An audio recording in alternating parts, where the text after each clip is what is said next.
വന്നിരിക്കുന്ന എല്ലാ കർത്താവായ യേശുക്രിസ്തുവിന്റെ നിസ്തുലമായ നാമത്തിൽ സ്വാഗതം ചെയ്തു കൊള്ളുന്നു.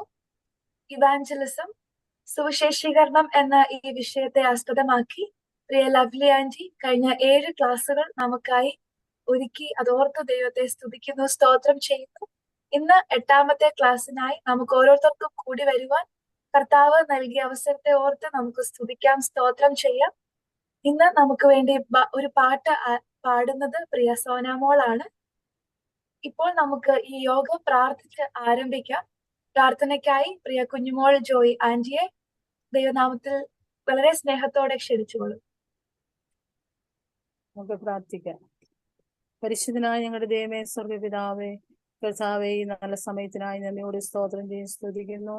കർത്താവേ, ഇന്ന് ഞങ്ങൾക്ക് ഒരു ദിവസം കൂടെ കർത്താവിടെ ദാനം ചെയ്ത് ഓർത്തുന്ന നന്ദിയോട് സ്തോത്രം ചെയ്ത് സ്തുതിക്കുന്നു. കർത്താവെ, ഞങ്ങൾ ഒരുമിച്ച് കർത്താവെ ബസ് സ്റ്റേഡിയിൽ പങ്കുചെയ്യുവാൻ ചേരുവാൻ തക്കോണം കർത്താവ് സഹായിച്ചല്ലോ. അനുഭവിക്കായി നന്ദിയോട് സ്തോത്രം ചെയ്യുന്നു. കർത്താവെ, ദൈവമേ, ഇന്ന് കടന്നു വരുന്ന എല്ലാവരും എത്രയും വേഗം കടന്നു വരുവാൻ തക്കണം സഹായിക്കണേ എന്ന് പ്രാർത്ഥിക്കുന്നു. കർത്താവെ, ഇന്നത്തെ ഈ ബൈബിൾ സ്റ്റഡി വളരെ അനുഗ്രഹമായി തീരുവാൻ നീയോട് സഹായിക്കണേ എന്ന് പ്രാർത്ഥിക്കുന്നു. കർത്താവെ, അത് ഞങ്ങളുടെ ജീവിതത്തിലോ ഓരോ ദിവസവും അതവിടെ ചൈതന്യവും അതുപോലെ തന്നെ ആത്മീയ വർധനവും വരുവാൻ തക്കണം നീ ഇവിടെ സഹായിക്കണേ എന്ന് പ്രാർത്ഥിക്കുന്നു. കർത്താവെ, ഇന്ന് ലീഡിയെന്ന് എന്റെ മകളെ ഓർത്ത് പ്രാർത്ഥിക്കുന്നു. കർത്താവെ, എന്റെ മകൾ കൊടുത്തിരിക്കുന്ന ആ നല്ല ടാലന്റിനെ ഓർത്ത് നന്ദിയോട് സ്തോത്രം ചെയ്യുന്നു, സ്തുതിക്കുന്നു. കർത്താവെ, എന്റെ മകളെ അനുഗ്രഹിക്കുകയും സഹായിക്കുമാറാകണേ എന്ന് പ്രാർത്ഥിക്കുന്നു. കർത്താവെ, അതുപോലെ തന്നെ ഇന്ന് പാട്ട് പാടുന്ന നിന്റെ മകളെ ഓർത്ത് പ്രാർത്ഥിക്കുന്നു. കർത്താവിന്റെ മകളെ അവിടുന്ന് അനുഗ്രഹിക്കുകയും സഹായിക്കുകയും ചെയ്യണേ എന്ന് പ്രാർത്ഥിക്കുന്നു. കർത്താവെ, അവനക്കാരായ എന്റെ കുഞ്ഞുങ്ങൾ കർത്താവെ ഇങ്ങനെ ഈ മീറ്റിങ്ങിലൊക്കെയും പങ്കെടുത്ത് കർത്താവെ അനുഗ്രഹപ്രദമായി തീരുവാൻ അവരുടെ ജീവിതത്തിൽ അത് ഇടയാക്കിയതിനായി സ്തോത്രം ചെയ്യുന്നു. കർത്താവെ, ഇന്നത്തെ പാട്ട് പ്രാർത്ഥന എല്ലാം ഞങ്ങൾക്ക് വളരെ അനുഗ്രഹപ്രദമായി തീരുവാൻ അവിടെ സഹായിക്കണേ എന്ന് പ്രാർത്ഥിക്കുന്നു. കർത്താവെ, ഞങ്ങൾ സ്റ്റഡി എടുക്കുന്നതിന് എല്ലാവരും സിസ്റ്ററിനെ ഓർത്ത് പ്രാർത്ഥിക്കുന്നു. കർത്താവെ, നിന്റെ മകൾക്കും കർത്താവെ കഴിഞ്ഞ ദിവസങ്ങളിലൊക്കെയും ക്ലാസ് എടുക്കാനുള്ള കൃപ അവിടുന്ന് ദാനം ചെയ്തു. അതിനായി നന്ദിയോട് സ്തോത്രം ചെയ്ത് സ്തുതിക്കുന്നു. കർത്താവെ, എന്റെ മകള് കർത്താവെ പല കാര്യങ്ങളിലും കർത്താവെ വളരെ ബിസി ആയിട്ടിരിക്കുന്ന വേളയിൽ കർത്താവെ അവിടുന്ന് ശാരീരമായിട്ടുള്ള എല്ലാ പ്രയാസങ്ങളെല്ലാം വിടുതൽ കൊടുത്ത് കർത്താവെ ഇന്നത്തെ ക്ലാസ് ഞങ്ങൾക്ക് അനുഗ്രഹമാക്കി തീർത്ത് കർത്താവെ പഠിപ്പിക്കുമ്പോൾ യാതൊരുമായ പ്രയാസങ്ങൾ നെറ്റിന്റെ പ്രയാസമൊന്നും ഉണ്ടായിരിക്കാൻ ഇടയാകല്ലേ എന്ന് പ്രാർത്ഥിക്കുന്നു. കർത്താവെ, ഇന്നത്തെ കർത്താവെ ഞങ്ങളുടെ പാട്ടും പ്രാർത്ഥനയെല്ലാം കർത്താവിന്റെ സ്ഥലത്തിലേക്ക് ഞങ്ങൾ സമർപ്പിക്കുകയാണ്. കർത്താവെ, കറന്റിനായിട്ടുള്ള ഒരു പ്രയാസമൊന്നും നേരിടല്ലേ എന്ന് പ്രാർത്ഥിക്കുന്നു. കർത്താവെ, കടന്നു വന്നിരിക്കുന്ന ഓരോ സൗകര്യമാരെ ഏൽപ്പിക്കുന്നു, പ്രാർത്ഥിക്കുന്നു. കർത്താവെ, ആരെങ്കിലും രോഗികളായിട്ട് കടന്നു വന്നിട്ടുണ്ടെങ്കിൽ കർത്താവെ അവർക്ക് ആവശ്യമായ ആരോഗ്യം ബലവും കൊടുത്ത് തക്ക സമയത്ത് കർത്താവെ ഞങ്ങൾക്കിത് ജീവിതത്തിൽ അത് പ്രയോജനമായി തീരുവാൻ അവിടെ സഹായിക്കണേ എന്ന് പ്രാർത്ഥിക്കുന്നു. ഓരോ കുടുംബങ്ങളെയും പേരുപേരായി സ്ഥിരമായി ഏൽപ്പിച്ച് പ്രാർത്ഥിക്കുന്നു. കർത്താവെ, ഈ പ്രതികൂല കാലാവസ്ഥയിൽ ഞങ്ങൾക്ക് കർത്താവ് ഇത്രയും പേർക്ക് ഒരുമിച്ച് കർത്താവിന്റെ സന്നിധിയിലായിരിക്കാൻ കർത്താവ് കൃപ ചെയ്ത് കൊടുത്ത് നന്ദിയോട് സ്തോത്രം ചെയ്യുന്നു. കർത്താവെ, വരുന്ന ദിവസങ്ങളിൽ ഞങ്ങൾക്ക് കർത്താവെ ഇങ്ങനെ കൂടി വരുവാനും കർത്താവെ കർത്താവിന്റെ വചനം കേട്ട് കർത്താവ് മറ്റുള്ളവർക്കും അത് പ്രയോജനമായി തീരുവാൻ കർത്താവ് ആ വചനം കൊണ്ട് ഞങ്ങൾക്ക് പലർക്കും അത് പകർന്നു കൊടുക്കാൻ തക്കണം ഞങ്ങളുടെ ജീവിതത്തിൽ അത് ഞങ്ങളെ ഇടയാക്കണേ എന്ന് പ്രാർത്ഥിക്കുന്നു. കർത്താവെ, ഒരിക്കൽ കൂടി സമസ്ത കാര്യോപചനകരങ്ങളിലേക്ക് ഏൽപ്പിക്കുന്നു. ആദ്യോടന്തം കർത്താവ് അവസാനം വരെയും കൂടെ ഇരിക്കുമാറാകണേ എന്ന് പ്രാർത്ഥിക്കുന്നു. അടിയങ്ങളുടെ പ്രാർത്ഥന യാതനയും കേട്ടതിനായ സ്തോത്രം. സർവ്വം കർത്താവായ യേശുക്രിസ്തുവിന്റെ വിലയേറിയ നാമത്തിൽ തന്നെ. ആമേൻ. താങ്ക് യു കുഞ്ഞുമോളാന്റെ. ദൈവം ധാരാളമായി സഹായിക്കുമാറാകട്ടെ. തുടർന്ന് നമുക്കൊരു ഗാനം കേൾക്കാം. നമുക്കായി ഇന്ന് പാട്ട് ആലപിക്കുന്നത് പ്രിയ സോനാമോളാണ്. ദൈവനാമത്തിൽ പ്രിയമാളെ ക്ഷണിച്ചുകൊള്ളു. നാമത്തിന് മാത്രം ഉണ്ടാകുമാറാകട്ടെ. ഇന്ന് അനുഗ്രഹത്തിന് അധിപതിയെ എന്നുള്ള പാട്ടാണ് ഇന്ന് മാത്രമായിട്ട്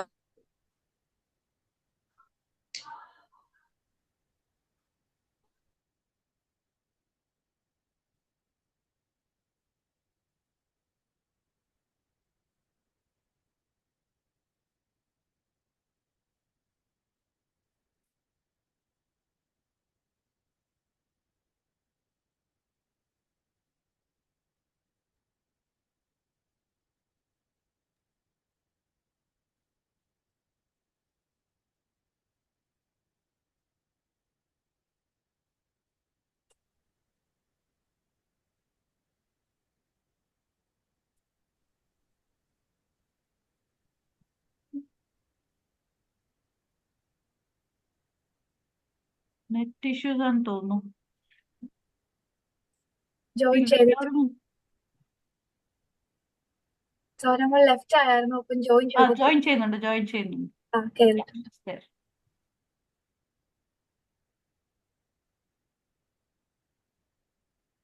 ഹലോ, കേൾക്കാവോ ആന്റി? കേൾക്കാം. കേൾക്കാം.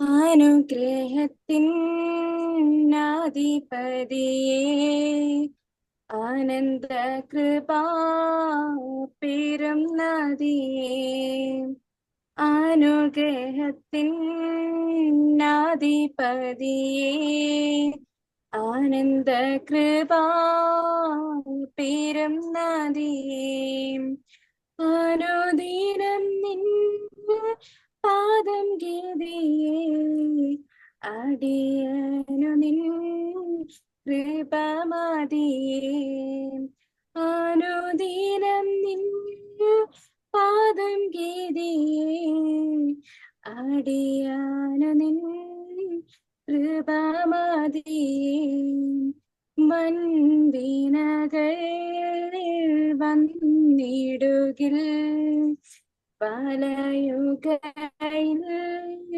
എൻ ഹൃദയം, വൻവിനകൾ വന്നിടുകിൽ വലയുകയിൽ എൻ ഹൃദയം, വല്ലവൻ നീ ഭയം വന്നിടുമോ പിന്നെ ഭയം, വല്ലവൻ നീ ഭയം വന്നിടുമോ പിന്നെ ഭയം, തിരുക്കരങ്ങൾ തരുന്ന നല്ല ശിക്ഷയിൽ ഞാൻ പതറുകില്ല, തിരുക്കരങ്ങൾ തരുന്ന നല്ല ശിക്ഷയിൽ ഞാൻ പതറുകില്ല, മക്കളെങ്കിൽ ശാസനകൾ സ്നേഹത്തിൻ പ്രകാശനങ്ങൾ, മക്കളെങ്കിൽ ശാസനകൾ സ്നേഹത്തിൻ പ്രകാശനങ്ങൾ, പാരിടമാം പാഴ്മണലിൽ പാർത്തിടും ഞാൻ നിൻ തണലിൽ, പാരിടമാം പാഴ്മണലിൽ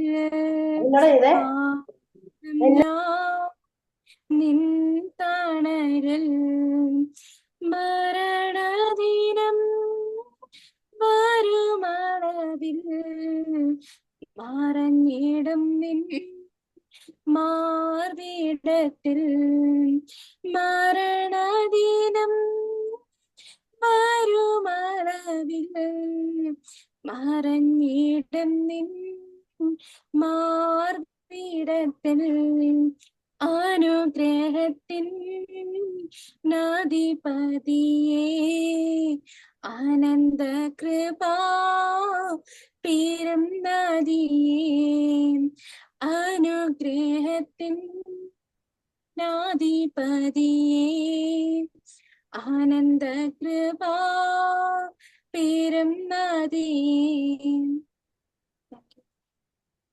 വാഴ്ത്തപ്പെടുമാറാകട്ടെ. താങ്ക് യു മോളെ. വളരെ മനോഹരമായി ഗാനം ആലപിക്കുവാൻ കർത്താവ് നൽകിയ കൃപയെ ഓർത്ത് ദൈവത്തെ സ്തുതിക്കുന്നു. പ്രിയമാളെ ഓർത്ത് നമുക്ക് തുടർന്നും പ്രാർത്ഥിക്കാം. ധാരാളം കർത്താവിന് വേണ്ടി പ്രയോജനപ്പെടുവാൻ ഇനിയും ദൈവം ഒരുക്കുമാറാകട്ടെ. തുടർന്ന് നമുക്ക് ക്ലാസ്സിലേക്ക് പോകാം. ഇന്ന് ക്ലാസ്സുകൾ നമുക്ക് വേണ്ടി എടുക്കുന്നത് പ്രിയ ലവ്ലി ആൻറ്റിയാണ്. കഴിഞ്ഞ 7 ക്ലാസ്സുകളും അനുഗ്രഹമായി നമുക്ക് കേൾക്കുവാൻ, നമ്മുടെ ജീവിതത്തിൽ അത് പ്രയോജനത്തിന് കാരണമായി തീരുവാൻ കർത്താവ് സഹായിച്ചു. വളരെ ഉത്സാഹത്തോടെ പ്രിയ ആന്റിമാർക്ക് നമുക്ക് ഓരോരുത്തർക്കും അത് പഠിക്കുവാൻ കർത്താവ് ഇട നൽകിക്കൊണ്ടിരിക്കുന്നു. ഇന്നും അപ്രകാരം നമുക്കായിരിക്കാം. ആ നല്ല വാർത്ത, ആ സദ്വർത്തമാനം എങ്ങനെ മറ്റുള്ളവരിലേക്ക് എത്തിക്കണം എന്നുള്ളതിന്റെ വളരെ ഡീറ്റെയിൽ ആയിട്ട്, വളരെ ആധികാരികമായി നമുക്ക് മനസ്സിലാവുന്ന രീതിയിൽ റിയാൻജി എടുത്തുകൊണ്ടിരിക്കുന്നു. ഇന്ന് നമുക്ക് പ്രാർത്ഥനയോടെ ദൈവസന്നിധിയിലായിരിക്കാം. റിയാൻജിയെ ക്ഷണിച്ചുകൊള്ളുന്നു. കർത്താവിന്റെ വലിയൊരു നാമത്തിന് നന്ദിയോടെ സ്തോത്രം ചെയ്യുന്നു. നമുക്ക് ഒരു പ്രാവശ്യം കൂടെ ദൈവോധന പഠനത്തിന് വേണ്ടി ദൈവമുമ്പാകെ ആയിരിക്കാൻ കർത്താവ് കൃപ ചെയ്തത് ഓർത്ത് ദൈവത്തെ സ്തുതിക്കുന്നു. ഈ ശുശ്രൂഷ ലീഡ് ചെയ്തുകൊണ്ടിരിക്കുന്ന പ്രിയ ഗോഡ്സിമോള്, വളരെ മനോഹരമായ ഒരു ഗാനം ആലപിച്ച പ്രിയ മകൾ സോനമോള്, അതുപോലെ ഇന്ന് കൂടിയിരിക്കുന്ന എല്ലാ പ്രിയപ്പെട്ടവർക്കും കർത്താവായ യേശുക്രിസ്തുവിന്റെ നാമത്തിൽ എൻ്റെ സ്നേഹവന്ദനം അറിയിക്കുന്നു. കഴിഞ്ഞ 7 ക്ലാസ്സുകളിലായിട്ട് സുവിശേഷീകരണം എന്ന വിഷയത്തെക്കുറിച്ച് ഞാൻ ഹ്രസ്വമായി പഠിച്ചതും മനസ്സിലാക്കിയതുമായ കാര്യങ്ങൾ ഇവിടെ ഇരിക്കുന്ന ഓരോരുത്തരോടും ഷെയർ ചെയ്യുവാനുള്ള അവസരം ദൈവം തന്നതിൽ ഞാനും ദൈവത്തെ സ്തുതിക്കുന്നു. പലപ്പോഴും നമുക്കറിയാം ഇതിനുള്ള അർഹതയൊന്നും എന്നെ സംബന്ധിച്ച് എനിക്കില്ല എന്നൊരു നല്ല ബോധ്യം എനിക്കുണ്ട്. പക്ഷേ ദൈവം തരുന്ന കൃപയ്ക്കനുസരിച്ചും ദൈവത്തിൻ്റെ വിളി അനുസരിച്ചും ഈ കാര്യങ്ങളൊക്കെ ചെയ്യുവാനായിട്ട് എളിയവളായ എന്നെയും ദൈവം ഉപയോഗിക്കുന്നത് ഓർത്ത് ദൈവത്തെ സ്തുതിക്കുന്നു. കഴിഞ്ഞ ക്ലാസ്സിൽ ഇപ്പോൾ സുവിശേഷീകരണം എന്ന വിഷയത്തെക്കുറിച്ച് ഏറെക്കുറെ കാര്യങ്ങൾ മനസ്സിലായി എന്ന് ഞാൻ വിചാരിക്കുകയാണ്. കഴിഞ്ഞ ക്ലാസ്സിൽ നമ്മൾ ചിന്തിച്ച ചില കാര്യങ്ങൾ പെട്ടെന്ന് നമുക്കൊന്ന് പറഞ്ഞ് അടുത്ത ഇന്നത്തെ ടോപ്പിക്കിലേക്ക് നമുക്ക് കയറാം. ഇതൊക്കെയായിരുന്നു പ്രാർത്ഥനയുടെ പ്രാധാന്യം. സുവിശേഷവൽക്കരണത്തിൽ പ്രാർത്ഥനയുടെ പ്രാധാന്യം നമ്മൾ പറഞ്ഞു. അതിനു മുമ്പായിട്ട് നമ്മൾ പ്രാദേശിക സഭയുടെ പങ്ക് എന്നുള്ള വിഷയത്തെക്കുറിച്ച് വളരെ ചുരുക്കമായിട്ട്, അത്ര ഡീറ്റെയിൽഡ് ആയിട്ട് നമ്മൾ പറഞ്ഞില്ല. അതിന്റെ പോയിന്റ്സിലേക്കോ അങ്ങനെയുള്ള വിശദാംശങ്ങളിലേക്കൊന്നും നമ്മൾ പോയിട്ടില്ലെങ്കിൽ പോലും അത്യാവശ്യം ചില കാര്യങ്ങൾ ഒരു കാര്യം നമുക്ക് മനസ്സിലായി. പ്രാദേശിക സഭയ്ക്ക് അതിലുള്ള പങ്കെന്ന് പറയുന്നത് ഒഴിച്ചു കൂട്ടാൻ പറ്റാത്ത കാര്യമാണ്. നമ്മൾ എന്ത് പ്രവർത്തനം ചെയ്താലും, പ്രത്യേകിച്ച് സുവിശേഷവൽക്കരണ പ്രവർത്തനങ്ങൾ ചെയ്യുമ്പോൾ പ്രാദേശിക സഭ തന്നെയാണ് അതിന്റെ ബേസിക് എന്നുള്ള കാര്യവും നമ്മൾ കഴിഞ്ഞ ക്ലാസ്സിൽ കേട്ടിരുന്നു, അല്ലെ? ഞാൻ എൻ്റെ സഭയെ പണിയും, പാതാള ഗോപുരങ്ങൾ അതിനെ ജയിക്കയില്ല എന്ന് പറഞ്ഞ കർത്താവ് സ്ഥാപിച്ച സഭ, കർത്താവ് നാഥനായിട്ടുള്ള ആ സഭ, ആ സഭയിലേക്ക് ആത്മാക്കളെ കൊണ്ടുവരേണ്ട ഉത്തരവാദിത്വം ഇന്ന് നമുക്ക് ഓരോരുത്തർക്കുമാണുള്ളത്. അതിനുവേണ്ടി നമ്മൾ എന്തെല്ലാമാണ് ചെയ്യേണ്ടത് എന്നുള്ള കാര്യത്തെക്കുറിച്ചാണ് നമ്മൾ ഈ ദിവസങ്ങളിൽ മനസ്സിലാക്കിക്കൊണ്ടിരിക്കുന്നത്. ഇന്നത്തെ ക്ലാസ്സിൽ പ്രധാനമായിട്ടും നമ്മൾ ചിന്തിക്കാനായിട്ട് ആഗ്രഹിക്കുന്നത് മെത്തേഡ് ഓഫ് ഇവാഞ്ചലിസം, അതായത് സുവിശേഷ വേല ചെയ്യുന്നതിൻ്റെ ഒരു രീതി എങ്ങനെയാണ്. നമ്മുടെ ഇപ്പോൾ കഴിഞ്ഞ 7 ക്ലാസ്സുകളിലായിട്ട് പല വിഷയങ്ങൾ അതുമായിട്ട് ബന്ധപ്പെട്ട് നമ്മൾ പറഞ്ഞിട്ടുണ്ട്. എങ്കിൽ പോലും അതൊരു പ്രത്യേക വിഷയമായിട്ട് പറയേണ്ടതായിട്ടുണ്ട്. കാര്യം പല പോയിന്റ്സുകളും ഇനിയും അതിൽ വരാനായിട്ടുണ്ട്. അതുകൊണ്ട് എന്തൊക്കെയാണ് നമ്മൾ സുവിശേഷം പറയാൻ പോകുന്ന ഒരു വ്യക്തി ഏതൊക്കെ രീതികളിൽ കൂടെ അത് ചെയ്യാനായിട്ട് സാധിക്കും, ഇന്ന് മുതൽ നമ്മൾ അതിൻ്റെ പ്രായോഗിക വശങ്ങളിലേക്കാണ് പ്രവേശിക്കുന്നത്. വേണമെങ്കിൽ നമുക്ക് ഇങ്ങനെ ഒരു ഹെഡിങ് കൊടുക്കാം: സുവിശേഷീകരണം അതിൻ്റെ പ്രായോഗികത, അല്ലെങ്കിൽ പ്രായോഗികമായി എങ്ങനെ സുവിശേഷം എങ്ങനെ കൊടുക്കുക, സുവിശേഷ വേലയും പ്രായോഗികതയും എന്ന് പറഞ്ഞൊരു ഹെഡിങ് കൊടുത്താൽ കുറെ കൂടെ നമുക്കത് നല്ലതായിരിക്കും. ഇന്നത്തെ ക്ലാസ് മുതൽ അധികം ക്ലാസ്സുകൾ ഇനിയില്ല, 1-2 ക്ലാസ്സുകൾ മാത്രമേ ഉള്ളൂ.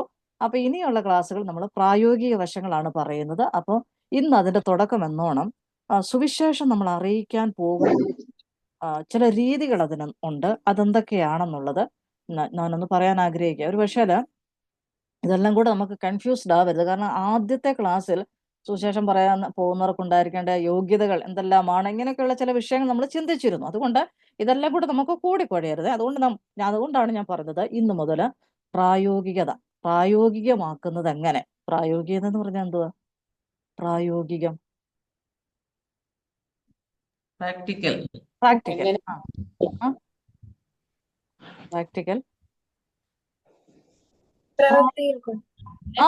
പ്രവൃത്തി പദത്തിൽ കൊണ്ടുവരിക.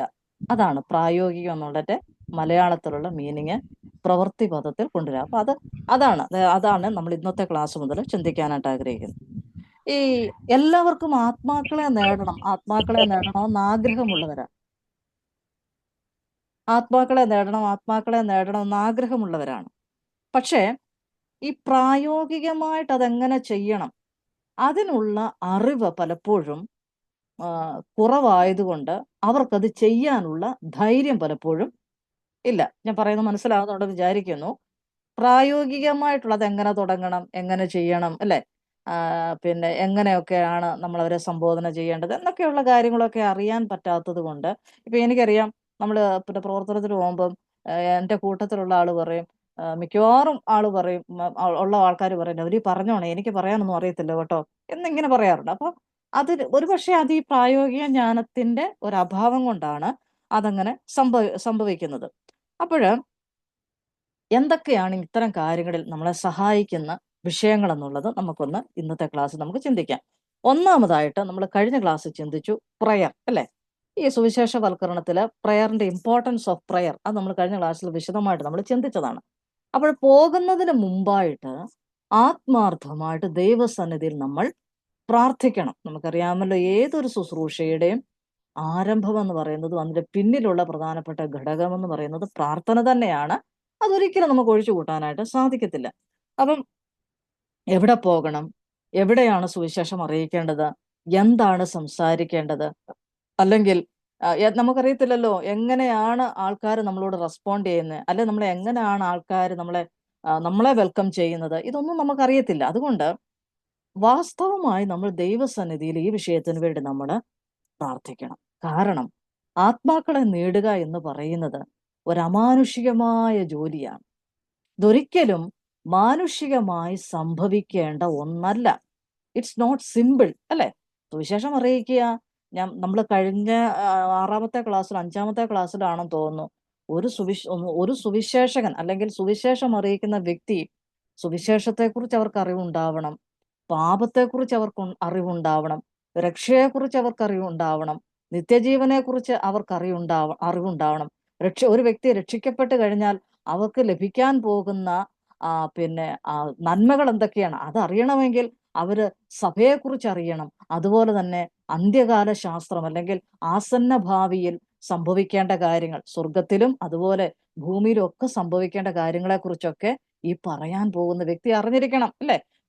ഒരു വ്യക്തി സുവിശേഷം അറിയുന്നത് നിമിത്തം അവൻ നിത്യജീവനെ കരസ്ഥമാക്കുമ്പോൾ അത് കേവലം ഭൗമിക നന്മയ്ക്ക് വേണ്ടിയുള്ളതല്ല നിത്യജീവനെ കരഗതമാക്കുക, മറിച്ച് അതിന്റെ പിന്നിലെ ആത്മീക തലങ്ങൾ എന്തെന്ന് അറിയണമെന്നുണ്ടെങ്കിൽ കർത്താവായ യേശുക്രിസ്തുവുമായിട്ട് ബന്ധപ്പെട്ട എല്ലാ കാര്യങ്ങളും നമ്മൾ അറിഞ്ഞിരിക്കണം. അപ്പൊ ഒന്ന് ചിന്തിച്ചു നോക്കിയേ, എന്തുമാത്രം അറിവുകൾ, എന്തുമാത്രം ജ്ഞാനം നമുക്ക് ഈ വിഷയത്തിൽ ഉണ്ടാവണമെന്നുള്ളത്. അതുകൊണ്ട് ആരും പേടിച്ച് പിന്മാറി ഒന്നും പോകരുത്. എനിക്ക് രക്ഷാശാസ്ത്രത്തെക്കുറിച്ചൊന്നും അറിയത്തില്ല, എനിക്ക് സഭാശാസ്ത്രത്തെക്കുറിച്ചൊന്നും അറിയത്തില്ല, എനിക്ക് എക്ലീഷിയോളജി ഒന്നും അറിയത്തില്ല എന്നൊന്നും പറഞ്ഞാൽ പിന്മാറരുത്. മറിച്ച് ഇന്ന് എത്രയോ മെറ്റീരിയൽസ് നമുക്ക് കിട്ടും, എത്രയോ ദേവദാസന്മാരുടെ ക്ലാസ്സുകൾ നമ്മുടെ മുമ്പിലുണ്ട്, എത്രയോ പുസ്തകങ്ങൾ ഇന്നുണ്ട്. വായിച്ച് മനസ്സിലാക്കി പഠിക്കുക, സംശയമുള്ളത് മറ്റുള്ളവരോട് ചോദിച്ച് അത് മനസ്സിലാക്കാനായിട്ട് ശ്രമിക്കണം. അപ്പം ഞാൻ പറഞ്ഞു വന്നതിന്റെ താല്പര്യം, ഈ അറിവുകളെല്ലാം നമുക്ക് പ്രധാനമാണ്. എന്തുകൊണ്ടാണ് ഈ അറിവുകളൊക്കെ നമ്മൾ ആർജിക്കണം എന്ന് പറയുന്നത്? ഇതൊരു മാനുഷികമായുള്ള കാര്യമല്ല. ഞാൻ ആദ്യത്തെ ക്ലാസ്സിൽ ഓർമ്മിപ്പിച്ച ഒരു കാര്യമുണ്ട്. ഒരു വ്യക്തി പറഞ്ഞൊരു കാര്യം, നിങ്ങൾക്ക് സൗഖ്യം വേണമെങ്കിൽ വലിയ ബുദ്ധിമുട്ടൊന്നുമില്ല, ഇല്ലേ? അത് കർത്താവിന്റെ സന്നിധിയിൽ നിന്ന് മേടിക്കാനും നിങ്ങൾക്ക് വലിയ ബുദ്ധിമുട്ടില്ല. പക്ഷേ നിത്യജീവനെ കരസ്ഥമാക്കണമെങ്കിൽ നിങ്ങൾ ശരിയായ നിലയിൽ കർത്താവായ യേശുക്രിസ്തുവിനെ കുറിച്ച് അറിഞ്ഞിരിക്കണം. നിങ്ങൾ ഇത്തരം വിഷയങ്ങളെക്കുറിച്ച് ഗഹനമായൊരു ആഴത്തിലുള്ള ഒരു അറിവ് നിങ്ങൾക്ക് ഉണ്ടായിരിക്കണമെന്ന് ഒരു വ്യക്തി പറഞ്ഞതായിട്ട് ഞാൻ ഇവിടെ സൂചിപ്പിക്കുകയുണ്ടായി. അപ്പോ അതുകൊണ്ട് തന്നെയാണ് പറയുന്നത്, ഇതൊരു മാനുഷികമല്ല, ഇത് അമാനുഷികമായിട്ടുള്ള ഒരു ജോലിയാണ്. മാത്രമല്ല ദൈവത്തിന്റെ ശക്തിയിലൂടെ അല്ലാതെ, ദൈവത്തിന്റെ ആത്മാവിന്റെ പ്രവർത്തനത്തിലൂടെ അല്ലാതെ ഇത് ചെയ്യാനായിട്ട് നമുക്ക് കഴിയത്തില്ല. അതേക്കുറിച്ച് നമ്മൾ വിശദമായിട്ട് മുമ്പത്തെ ക്ലാസ് സംസാരിച്ചു. എന്ത്?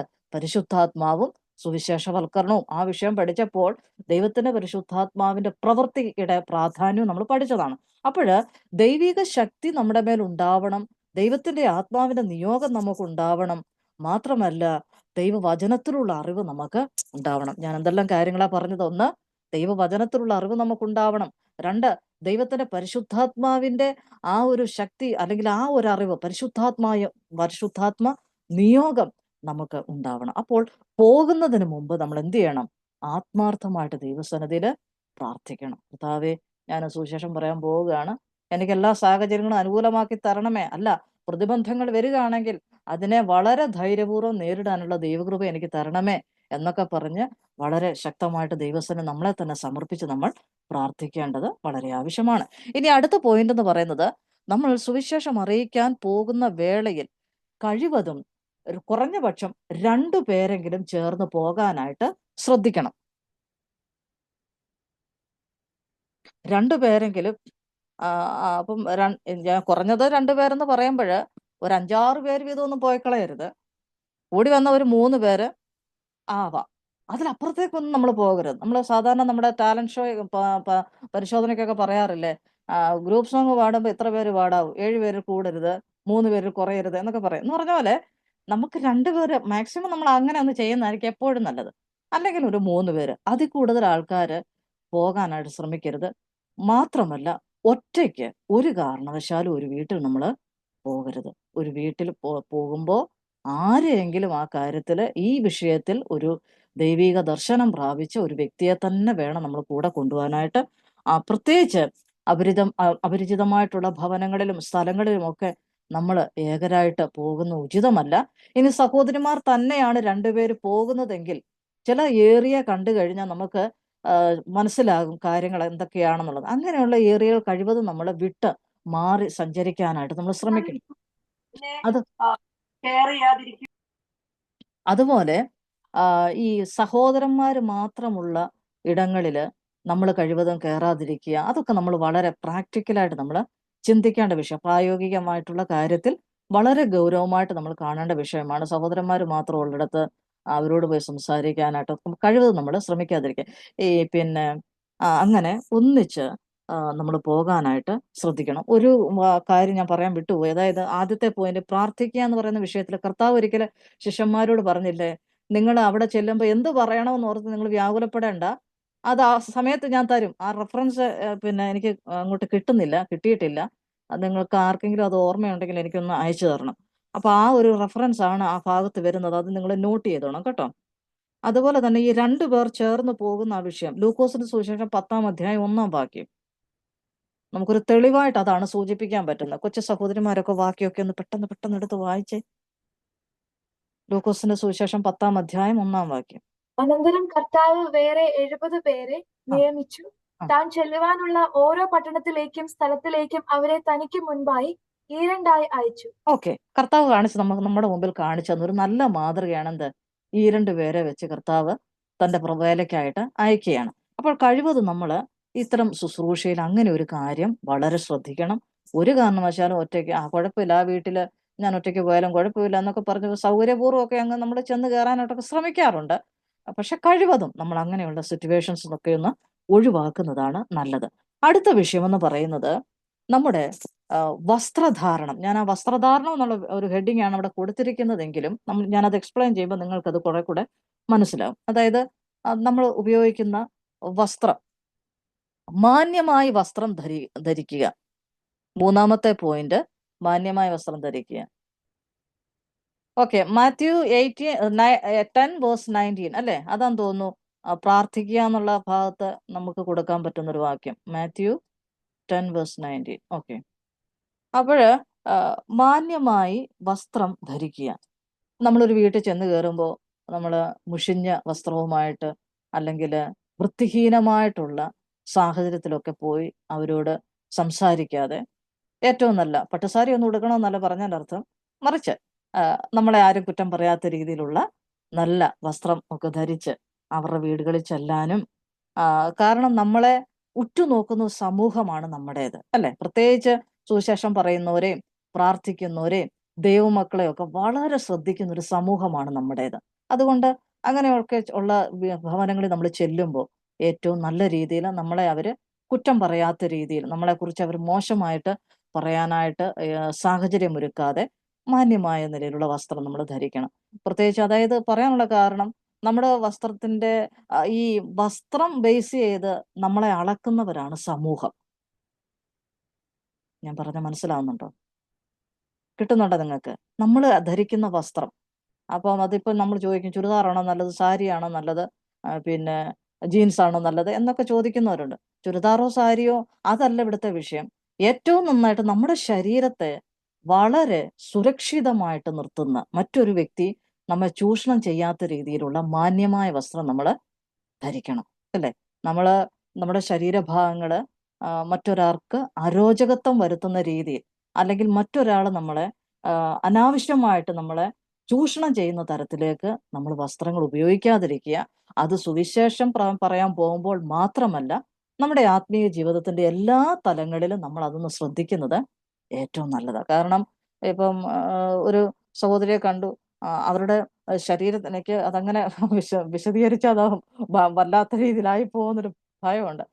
എന്ന് പറഞ്ഞാൽ അവർക്ക് ബുദ്ധിമുട്ടുളവാക്കുന്ന രീതിയിൽ ഇപ്പം നമ്മൾ സാധാരണ പറയാന്ന് ഞാൻ ഏത് വസ്ത്രം ധരിക്കണോ ഞാനാ തീരുമാനിക്കുന്നത് എന്നൊക്കെ നമ്മൾ അതൊക്കെ വളരെ രസത്തിന് വേണ്ടി നമുക്ക് പറയാൻ കൊള്ളും. പക്ഷേല് അതൊന്നുമല്ല യാഥാർത്ഥ്യം. യാഥാർത്ഥ്യങ്ങളുമായിട്ട് നമ്മൾ ചേർന്ന് വരുമ്പോൾ ഇതിനൊന്നും വലിയ വിലയൊന്നും ഇല്ല എന്ന് കരുതി തൂവെള്ള വസ്ത്രം ധരിച്ച് ഈ പർദ്ദയൊക്കെ ഇടുന്നത് പോലുള്ള ഡ്രസ്സുകൾ ധരിച്ച് പോകണമെന്നല്ല ഞാൻ പറയുന്നത്. നമ്മൾ ഇപ്പോഴത്തെ ഫാഷനബിൾ ആയിട്ടുള്ള വസ്ത്രധാരണം യൂസ് ചെയ്തോളൂ, അതിന് തെറ്റില്ല. പക്ഷേ അതൊരിക്കലും മറ്റൊരു വ്യക്തി നമ്മളെക്കുറിച്ച് മോശം പറയുന്ന തരത്തിലേക്ക് അല്ലെങ്കിൽ നമ്മളെ അക്സെപ്റ്റ് ചെയ്യാത്ത തരത്തിലേക്ക് അത് പോകരുത്. ഇപ്പം സമൂഹത്തിന്റെ ഒരു ചിന്താഗതി എന്ന് പറയുമ്പോൾ നമ്മൾ നല്ല വൈറ്റ് ഡ്രസ് ഇട്ട് കഴിഞ്ഞാൽ അവരതിനൊരു കാര്യം പറയും, നമ്മൾ റോസ് കളർ ഡ്രസ്സാണ് ഇടുന്നതെങ്കിൽ അവരതിനൊരു കാര്യം പറയും. അങ്ങനെ പല ഇതുണ്ട്. അപ്പം നമ്മൾ ഏറ്റവും നന്നായിട്ട് അതിനെക്കുറിച്ച് ഇനി ആർക്കെങ്കിലും എന്തെങ്കിലും വിശദമായിട്ടിരുന്നുണ്ട് നമുക്ക് പേഴ്സണലായിട്ട് സംസാരിക്കാം. എനിക്ക് ഇത്ര ഇവിടെ പറയാനായിട്ട് നിർവാഹമുള്ളൂ. അപ്പോൾ മാന്യമായ വസ്ത്രധാരണം, നമ്മൾ ഈ ചെളി പിടിച്ച് മുഷിഞ്ഞ് വല്ലാതൊക്കെ ഇരിക്കുന്ന ഡ്രസ്സും ഒക്കെ ഇട്ടുകൊണ്ട് ചെന്ന് കഴിഞ്ഞാൽ ഇതെവിടെ നിന്ന് വന്നു, പൈസയ്ക്ക് വേണ്ടി വന്നതാ എന്നൊക്കെ ചിന്തിക്കാൻ പോലും ഇന്നത്തെ സമൂഹം തയ്യാറാകും. പൊതുവെ അങ്ങനെയൊക്കെ ചിന്തിക്കുക, പൈസ ഇല്ലാത്തതിന് പൈസ ഉണ്ടാക്കാൻ ഇറങ്ങിയിരിക്കുക ആ സുവിശേഷ വേലക്കാരെന്നൊക്കെ ചില സംസാരങ്ങളൊക്കെ കേൾക്കാറുണ്ട്. അങ്ങനെയൊക്കെ നമ്മളെ ആക്ഷേപിക്കാനുള്ള ഒരു സാധ്യതയുണ്ട്. അതുകൊണ്ട് ഏറ്റവും മാന്യമായ ഡ്രസ്സ്, നല്ല ഡ്രസ്സ് അലക്കി തേച്ച് അത് നമ്മൾ അയൺ ചെയ്ത് വളരെ വൃത്തിക്ക് വേണമെങ്കിൽ ചില സ്റ്റിഫാൻ ഷൈനൊക്കെ ഒന്ന് മുക്കി നല്ല വൃത്തിക്ക് നമ്മളത് കൊണ്ടുപോകാനായിട്ട് നമ്മൾ ശ്രദ്ധിക്കണം. നമ്മൾ എവിടെ പോയാലും നമ്മൾ നീറ്റ് ആയിരിക്കണം. അതാണ് ഇതിൽ നിന്ന് ഉദ്ദേശിക്കുന്നത്. അടുത്ത പോയിന്റ് എന്ന് പറയുന്നത് സാഹചര്യത്തെക്കുറിച്ച് നമുക്ക് വ്യക്തമായ അവബോധം ഉണ്ടായിരിക്കണം. എന്താ നമ്മൾ സാഹചര്യത്തെക്കുറിച്ച് എന്ന് പറഞ്ഞാൽ ഇതിനു മുമ്പ് പല പ്രാവശ്യം നമ്മളത് പറഞ്ഞ വിഷയമാണ്. ഇപ്പൊ നമ്മളൊരു ഭവനത്തിൽ ചെല്ലുമ്പോൾ, ഒരു വീട്ടിൽ ചെല്ലുമ്പോൾ, ഒരു വ്യക്തിയുമായിട്ട് സംസാരിക്കുമ്പോൾ എന്താണ് അവിടുത്തെ അറ്റ്മോസ്ഫിയർ ഇല്ലേ, അവിടുത്തെ സിറ്റുവേഷൻസ് ഒക്കെ എന്തൊക്കെയാണ്. അപ്പൊ അവരിപ്പം അടുക്കള മീൻ വെട്ടിക്കൊണ്ടിരിക്കുകയാണ്, ഞാൻ സുവിശേഷം പറയാൻ വന്നതാ ഇങ്ങോട്ടൊന്ന് വന്നേ എന്ന് പറഞ്ഞ് അവരെ വിളിച്ചു വരുത്തിയിരുത്തി സുവിശേഷം പറയാനായിട്ട് നമ്മൾ ശ്രമിക്കരുത്. പക്ഷെ അന്നേരം അവര് വരത്തൊന്നുമില്ല, അവരുടെ റെസ്പോൺസ് വേറൊരു തലത്തിലായിരിക്കും. ഇല്ല, അവര് കുടുംബമായിട്ട് അവര് പിന്നെ അവര് വളരെ സന്തോഷഭരിതമായ ചില നിമിഷങ്ങളാണെങ്കിൽ അവരുടെ സമ്മതത്തോടു കൂടെ അല്ലാതെ ഒരിക്കലും നമ്മൾ അവരിലേക്ക് പ്രവേശിക്കാനായിട്ട് നമ്മൾ ശ്രമിക്കരുത്. ഇപ്പം ചില വീടുകളിൽ ചെല്ലുമ്പോൾ അവിടെ പ്രായമായ പേരൻസ് ഉണ്ടാവും. അവിടെയുള്ള പിന്നെ യൂത്ത്സ് അല്ലെങ്കിൽ പിന്നെ അവിടുത്തെ ആന്റിയോ അല്ലെങ്കിൽ അതുപോലുള്ളവരൊക്കെ ചിലപ്പോൾ അവരെ ശുശ്രൂഷിച്ചുകൊണ്ടിരിക്കുന്ന സമയമായിരിക്കും. അപ്പോഴൊക്കെ നമ്മൾ അങ്ങോട്ട് കയറി ചെന്ന് ഞങ്ങൾ സുവിശേഷം പറയാൻ വന്നതാണേ എന്നൊക്കെ പറഞ്ഞിട്ട് പിന്നെ വലിയൊരു ഇതൊന്നും അവിടെ നമ്മൾ ചെയ്യരുത്. കാരണം അവരൊന്നും ആ സമയത്തൊന്നും നമ്മളെ ഒട്ടും കേൾക്കാനായിട്ട് ശ്രമിക്കത്തില്ല. അപ്പൊ അവര് ബിസിയാണ്. അല്ല, ചിലരുണ്ട് ബിസി ആണെങ്കിലും നമ്മളിൽ നിന്ന് കേൾക്കാനായിട്ട് അതെന്താന്ന് വെച്ചാൽ അത് മാറ്റി വെച്ചിട്ട് നമ്മളിൽ നിന്ന് കേൾക്കാനായിട്ട് തയ്യാറാകുന്നവരുണ്ട്. അപ്പൊ അത് നമ്മൾ മനസ്സിലാക്കി അത്തരം സാഹചര്യങ്ങൾ മനസ്സിലാക്കി വേണം നമ്മൾ ഇടപെടാൻ. ഇപ്പൊ നമ്മൾ ചില വീട്ടിലൊക്കെ ചെല്ലുമ്പോൾ അവിടെ ചിലപ്പം എന്തെങ്കിലും അസ്വാരസ്യങ്ങൾ ഉള്ള സമയമായിരിക്കും. എന്ന് പറഞ്ഞാൽ ചിലപ്പോൾ അവർ തമ്മിൽ എന്തെങ്കിലും വഴക്കോ പ്രശ്നങ്ങളോ അല്ലെങ്കിൽ സൗന്ദര്യ പിണക്കങ്ങളോ സ്വരച്ചേർച്ചകളോ എന്തെങ്കിലുമൊക്കെ ഉണ്ടാവും. അത്തരം സന്ദർഭങ്ങളും ഒക്കെ കഴിവതും നമ്മൾ ഒഴിഞ്ഞു മാറാനായിട്ട് നമ്മൾ ശ്രമിക്കണം. ഇനി ചില വീടുകളിൽ ചെല്ലുമ്പോൾ സഹോദരിമാർ വന്ന് ഡോറൊക്കെ തുറക്കും, പക്ഷെ അവരെന്നിട്ട് അങ്ങ് കിച്ചണിലോട്ട് പോകും, സഹോദരൻ മാത്രം അവിടെ കാണും. അങ്ങനെയുള്ള സന്ദർഭങ്ങൾ ആ സഹോദരിയെ കൂടെ കിട്ടുന്നത് അനുസരിച്ച് സംസാരിക്കാനായിട്ട് ശ്രമിക്കുക. അവിടെ നിന്ന് കഴിവതും ഒഴിഞ്ഞു മാറാനായിട്ട് നമ്മൾ ശ്രദ്ധിക്കണം. അങ്ങനെ ആ സിറ്റുവേഷൻസ് കൃത്യമായിട്ട് മനസ്സിലാക്കി വേണം നമ്മൾ ഒരു വീട്ടിലേക്ക് നമ്മൾ എൻ്റർ ചെയ്യാനായിട്ട്. അവർ പറയണം, എന്നിട്ട് മാത്രമേ നമ്മൾ അവർ വീട്ടിലേക്ക് പ്രവേശിക്കാവൂ. അവർ നമ്മളെ വെൽക്കം ചെയ്യുന്നില്ല, ആ ശരി എന്ന് പറയുന്ന ഒരു തലത്തിലേക്കാണെങ്കിൽ ഞങ്ങൾ ഒന്നുകൂടെ പറഞ്ഞോട്ടെ. കഴിഞ്ഞ ദിവസം എനിക്കൊരു അനുഭവം ഉണ്ടായി. എൻ്റെ ഫോണിലേക്ക് ഒരു കോൾ വരിക. അപ്പം ഞാനത് യൂത്ത്സുമായിട്ട് ഞാൻ ആ വിഷയം ഡിസ്കസ് ചെയ്തായിരുന്നു.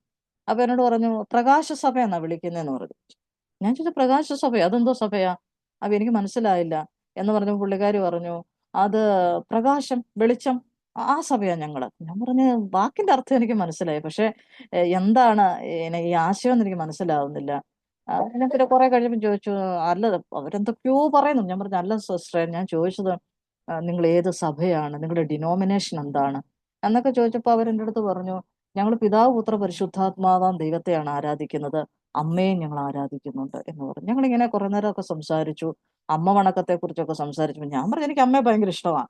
കാരണം എനിക്ക് ഭയങ്കര ബഹുമാനം അവരെന്ന് പറഞ്ഞു. കാരണം കർത്താവായ യേശു ക്രിസ്തു അവരുടെ ഏറ്റവും ഒരു പിന്നെ കുട്ടിക്കാലത്ത് ആയിരിക്കുന്ന ആ സമയത്ത് കർത്താവായ യേശു ക്രിസ്തുവിനെ വഹിക്കാൻ ചുമക്കാൻ ഭാഗ്യം ലഭിച്ച ഒരു സ്ത്രീയാ അവര്. അതുകൊണ്ട് എനിക്ക് അവരെ ഭയങ്കര ബഹുമാനമാണ്. അവർ സാഹചര്യങ്ങളെ നോക്കാതെ സമ്മർദ്ദങ്ങളെ ഒന്നും ഭയക്കാതെ ഈ ക്രിസ്തുവിനെ വഹിക്കാനായിട്ട് ആ സ്ത്രീ കാണിച്ച ആർജവം അതെനിക്ക് ഒത്തിരി ഇഷ്ടമാണ്. അതുകൊണ്ട് എനിക്ക് അവരോട് ഭയങ്കര ആദരവാ. പക്ഷെ ഞാൻ അവരെ ആരാധിക്കാറില്ല എന്ന് പറഞ്ഞിട്ട് ഞങ്ങൾ രണ്ടും കൂടെ കുറെ നേരം സംസാരിച്ചു. പക്ഷെ പുള്ളിക്കാരിക്ക് എന്റെ സംസാരം ഒന്നും ഇഷ്ടപ്പെട്ടില്ല. അപ്പൊ പുള്ളിക്കാരി ഞാൻ പിന്നെ കട്ട് ചെയ്തു. അപ്പൊ ഞാൻ തിരിച്ചു വിളിച്ചു ചോദിച്ചു, എന്താ സിസ്റ്റർ കട്ട് ചെയ്തത്? എന്നിട്ട് എന്നോട് പറഞ്ഞു, അത് ഞാൻ പറയുന്നത് കേൾക്കാൻ നിങ്ങൾ തയ്യാറാകുന്നില്ലല്ലോ എന്ന് പറഞ്ഞു. അപ്പൊ ഞാൻ പറഞ്ഞു, സിസ്റ്റർ പറഞ്ഞൊക്കെ കേട്ടിട്ട് അതിന് ശേഷമല്ല ഞാൻ ഈ പറഞ്ഞത് എന്ന് പറഞ്ഞു. അപ്പൊ പുള്ളിക്കാരുടെ ഉദ്ദേശം എന്ന് പറഞ്ഞാൽ അവിടുന്ന് പറയുന്നത് മാത്രം ഇങ്ങോട്ട് നമ്മൾ കേട്ടോണ്ടിരിക്കണം, ഇവിടുന്നൊന്നും നമ്മൾ അങ്ങോട്ട്.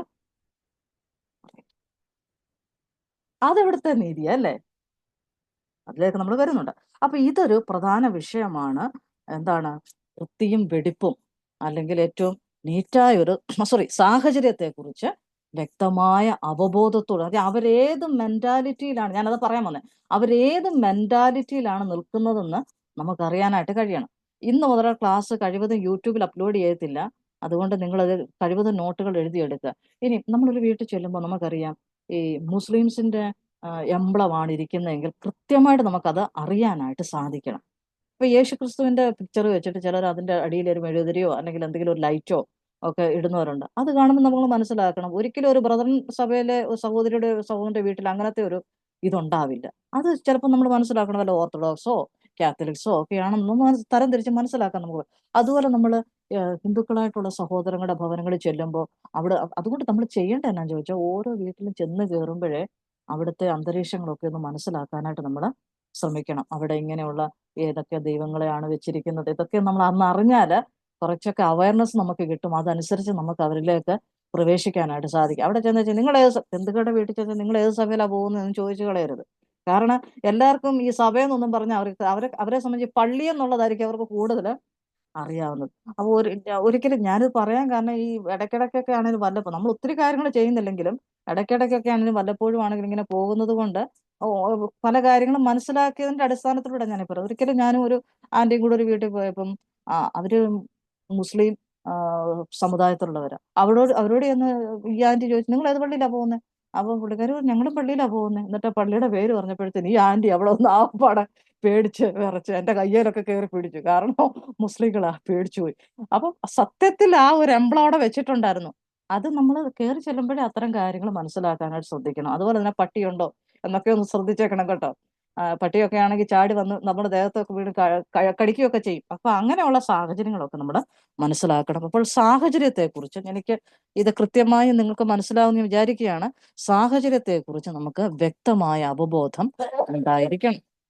ഇനി അടുത്തൊരു പോയിന്റ്, 5ാമത്തെ പോയിന്റ്, നമ്മൾ ഭക്ഷണ കാര്യത്തില് നമ്മൾ ഒന്ന് ശ്രദ്ധ നമ്മൾ വെക്കേണ്ടതാണ്. ഇപ്പൊ ചില വീടുകളിൽ ചെല്ലുമ്പോൾ അവർ ചോദിക്കും, നല്ല വെയിലോട് കൂടെ ഒക്കെ നമ്മൾ ചെല്ലുന്നെങ്കിൽ ഒരു ജ്യൂസ് എടുക്കട്ടെ, നാരങ്ങ വെള്ളം എടുക്കട്ടെ എന്നൊക്കെ പറയുമ്പോൾ സന്തോഷകരമായിട്ട് നമ്മൾ സ്വീകരിക്കുന്നുണ്ട്, തെറ്റൊന്നുമില്ല, ആയിക്കോട്ടെ. കാരണം നമ്മളൊന്ന് സഹകരിക്കുന്നത് കൊണ്ട് വലിയ കുഴപ്പമൊന്നും സംഭവിക്കത്തില്ല. അത് അവർക്കും സന്തോഷമായിരിക്കും ചിലപ്പം. അപ്പൊ അതുകൊണ്ട് അവർ വെള്ളം എടുക്കട്ടെ എന്ന് ചോദിക്കുമ്പോൾ കിട്ടിയാൽ കൊള്ളായിരുന്നു, നന്നായിരുന്നു എന്നൊക്കെ പറഞ്ഞൊന്നും വെള്ളം മേടിച്ച് കുടിക്കുന്നതിന് കുഴപ്പമൊന്നുമില്ല. അപ്പൊ അതിന്റെ കൂട്ടത്തിൽ അവർ എന്തെങ്കിലുമൊക്കെ ചിലപ്പം വല്ല കേക്കോ എന്തെങ്കിലുമൊക്കെ കൊണ്ട് വെക്കാൻ സാധ്യതയുണ്ട്. ഇത് ഞാനങ്ങ് തുറന്നു പറയാം, ഒരിക്കലും ഭക്ഷണം കണ്ടിട്ടില്ലാത്തവരെ പോലെ ആ സമയത്ത് നമ്മൾ ബിഹേവ് ചെയ്യരുത്. മറിച്ച് ഒരു സന്തോഷത്തിനു വേണ്ടി, അവരുടെ ഒരു സന്തോഷത്തിന് വേണ്ടി എന്തെങ്കിലും ഒന്ന് എടുത്ത് കഴിക്കുക. അല്ലാതെ അത്തരം കാര്യങ്ങളിൽ ഇതൊക്കെ എന്തിനാണ് ഇങ്ങനെ പറയുന്നതെന്ന് ചോദിച്ചാൽ അങ്ങനെയൊക്കെയുള്ള പല പരാജയങ്ങളും നമുക്ക് സംഭവിക്കാറുണ്ട്. അതുകൊണ്ട് പിന്നെ ഇങ്ങനെയുള്ള കാര്യത്തിൽ നമ്മൾ വളരെ, കാരണം പലർക്കും വിശപ്പുണ്ട്, പലർക്കും ദാഹമുണ്ട്, പലർക്കും ബുദ്ധിമുട്ടുകളുണ്ട്, അത് ശരിയാണ്. പക്ഷെ ആ സമയങ്ങളിൽ വളരെ കൃത്യത, വ്യക്തത, സൗമ്യത, ശാന്തത ഈ വിഷയത്തിൽ നമുക്ക് ഉണ്ടായിരിക്കണം. അതുപോലെ അടുത്തൊരു പോയിന്റ് എന്ന് പറയുന്നത്, നമ്മൾ സുവിശേഷം അറിയിക്കാൻ പോകുമ്പോൾ നമ്മുടെ കയ്യിൽ ബൈബിൾ ഉണ്ടായിരിക്കണം, ദൈവവചനം നമ്മുടെ കരങ്ങളിൽ ഉണ്ടായിരിക്കണം. അപ്പൊ ചോദിക്കും, ഇപ്പൊ നമ്മൾ യാത്ര ചെയ്യുമ്പോൾ ബസ്സിൽ വെച്ച് ഒരു വ്യക്തിയെ കണ്ടു, അപ്പോൾ സുവിശേഷം പറയണം, ബൈബിൾ വെച്ചുകൊണ്ടാണോ സുവിശേഷം പറയുന്നത് എന്നൊക്കെ ചോദിക്കാൻ സാധ്യതയുണ്ട്. ഞാൻ ഒരു കാലഘട്ടം വരെ എൻ്റെ ബാഗിൽ എപ്പോഴും ഒരു ചെറിയ ബൈബിള് ഞാനിങ്ങനെ സൂക്ഷിക്കുമായിരുന്നു. കാരണം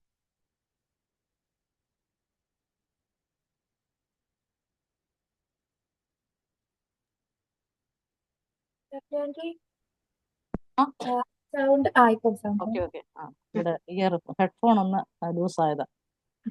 ബൈബിൾ എന്റെ ഒരു കാലഘട്ടം ഒരു കാലഘട്ടം വരെ ഞാൻ ബൈബിൾ എൻ്റെ ബാഗിൽ ഞാൻ സൂക്ഷിക്കുമായിരുന്നു, ചെറിയ ബൈബിൾ സൂക്ഷിക്കുമായിരുന്നു. കാരണം എന്തെങ്കിലും ഒരു ആവശ്യം വന്നാല് നമുക്ക് അത്യാവശ്യം എടുത്ത് പറയേണ്ടത്. പക്ഷെ ഇന്നിപ്പോൾ നമുക്ക് നമ്മുടെ മുമ്പിൽ ഈ ഫെസിലിറ്റീസ് ഒക്കെ ഒരുപാട് വർദ്ധിച്ചു. കയ്യിലൊരു മൊബൈൽ ഫോൺ ഉള്ളത് കൊണ്ട് അത്യാവശ്യം കാര്യങ്ങൾ നമുക്ക് അതിൽ നിന്ന് എടുക്കാനായിട്ട് സാധിക്കുന്നുണ്ട്. നമ്മുടെ മൊബൈലിൽ, എൻ്റെ മൊബൈലിൽ മലയാളം ബൈബിളും ഉണ്ട്, ഇംഗ്ലീഷ് ബൈബിൾ 2-3 ഉണ്ട്, ഹിന്ദിയുണ്ട്. ഇതെല്ലാം എൻ്റെ മൊബൈലുണ്ട്. അപ്പൊ അത്യാവശ്യത്തിന് യൂസ് ചെയ്യാനായിട്ട് ഇന്ന് മൊബൈൽ ഇങ്ങനെ ഉള്ളത് കൊണ്ട് അതൊരു സന്തോഷകരമായ കാര്യമായിട്ട് നമ്മളത് മനസ്സിലാക്കുക. അപ്പോൾ കഴിവതും നമ്മൾ എവിടെ പോയാലും നമ്മളെ കാണുമ്പോൾ അവർക്ക് തോന്നണം നമ്മൾ സുവിശേഷം പറയും. കാരണം നമ്മൾ ചെല്ലുന്ന വ്യാജമല്ലല്ലോ, തന്ത്രപരമായിട്ടല്ലല്ലോ നമ്മൾ നീങ്ങുന്നത്, അല്ലേ? നമ്മൾ മാനുഷികമായിട്ടല്ല നമ്മളൊരു വീട്ടിൽ പോകുന്നത്. നമ്മൾ പോകുന്നത് ദൈവമായ കർത്താവ് നമ്മളോട് പറഞ്ഞിട്ടുള്ള ആ ദൈവിക കാര്യത്തിന്റെ നിറവേറലിന് വേണ്ടിയാണ് നമ്മൾ പോകുന്നത്. ആ ധൈര്യം നമുക്കുണ്ടായിരിക്കണം, ആ തൻ്റെ ഇടം നമുക്കുണ്ടായിരിക്കണം. അതുകൊണ്ട് സമൂഹത്തെയോ സാഹചര്യങ്ങളെയോ ഒന്നും നമ്മൾ ഭയക്കരുത്. ദൈവത്തിന്റെ വചനം നമ്മൾ കൈ കരുതുന്നതിനും അതെടുത്തുയർത്തി കാണിക്കുന്നതിന് യാതൊരു മടിയും നമ്മൾ കാണിക്കരുത്. അത് നമ്മുടെ കൈവശം ഉണ്ടായിരിക്കണം. അത് മാത്രമല്ല, ഈ ചില കാര്യങ്ങൾ അവരോട് പറയാനായിട്ട് ബൈബിളിൽ നിന്നുള്ള വാക്യങ്ങൾ എടുത്ത് അവരെ വായിച്ചു കേൾപ്പിക്കണം എന്നുണ്ടെങ്കിൽ തീർച്ചയായിട്ടും നമ്മുടെ കരങ്ങളിൽ ബൈബിൾ ഉണ്ടായിരിക്കണം. ഇനി അടുത്ത വിഷയം, ഏഴാമത്തെ പോയിന്റ് എന്ന് പറയുന്നത് നല്ല കേൾവിക്കാരാകണം. നമ്മൾ നല്ല കേൾവിക്കാരാകണം. ഇന്നത്തെ സമൂഹത്തിന്റെ, പ്രത്യേകിച്ച് ദൈവമക്കളുടെ ഏറ്റവും വലിയ പ്രശ്നമെന്ന് പറയുന്നത് എന്താ? ഇവരൊന്നും കേൾക്കാൻ തയ്യാറാകുന്നില്ല. എപ്പോഴും ഇങ്ങനെ പറഞ്ഞുകൊണ്ടേയിരിക്കും. റേഡിയോ പോലെ.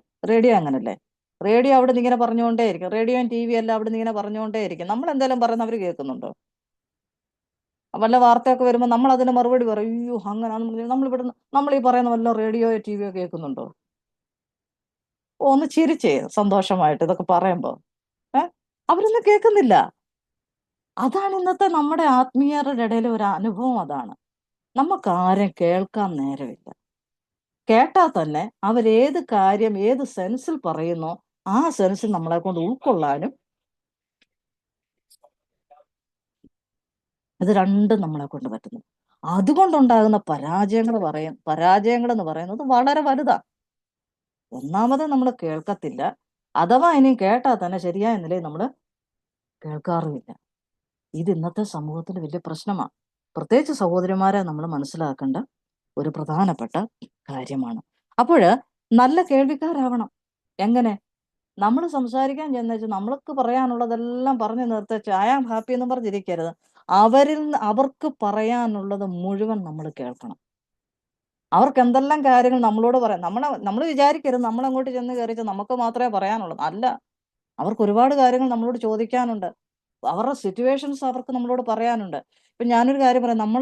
പ്രത്യേകിച്ച് സഹോദരിമാർ ചില വീടുകളിൽ ചെല്ലുമ്പോൾ ആ വീടുകളിലുള്ള സഹോദരിമാരായിട്ടുള്ള ആൾക്കാർ കരുതുന്നത് അവർ പ്രാർത്ഥിക്കാൻ വന്നവരാണ്. അപ്പം നമ്മുടെ കയ്യിൽ നിന്ന് ഇച്ചിരി ആശ്വാസം കിട്ടും എന്നൊക്കെ ഒരു ചിന്താഗതി അവർക്കുണ്ട്. അപ്പം അവരുടെ ആ പ്രതീക്ഷയൊന്നും നമ്മൾ ഇല്ലാതാക്കണ്ട. നമ്മൾ പ്രാർത്ഥിക്കുന്നവർ തന്നെയാണ്, പക്ഷെ നമ്മുടെ ലക്ഷ്യം സുവിശേഷമാണ്. അപ്പൊ അങ്ങനെയുള്ള സാഹചര്യങ്ങളൊക്കെ വരുമ്പോൾ അവരെ ഒന്ന് കേൾക്കാനായിട്ട് നമ്മൾ തയ്യാറാവണം. അല്ല, നമുക്ക് പറയാനുള്ളത് പറഞ്ഞേച്ച് മാത്രം നമ്മൾ തിരിച്ചു പോന്നു കഴിഞ്ഞാൽ നമ്മൾ വെറുതെ കല്ലിനോടോ മരത്തോടോ പറഞ്ഞേച്ച് പോരുന്ന പോലെ ഉള്ളൂ. അതുകൊണ്ട് ശരിയായ നിലയിൽ നമുക്ക് കേൾക്കാനായിട്ട് സാധിക്കണം.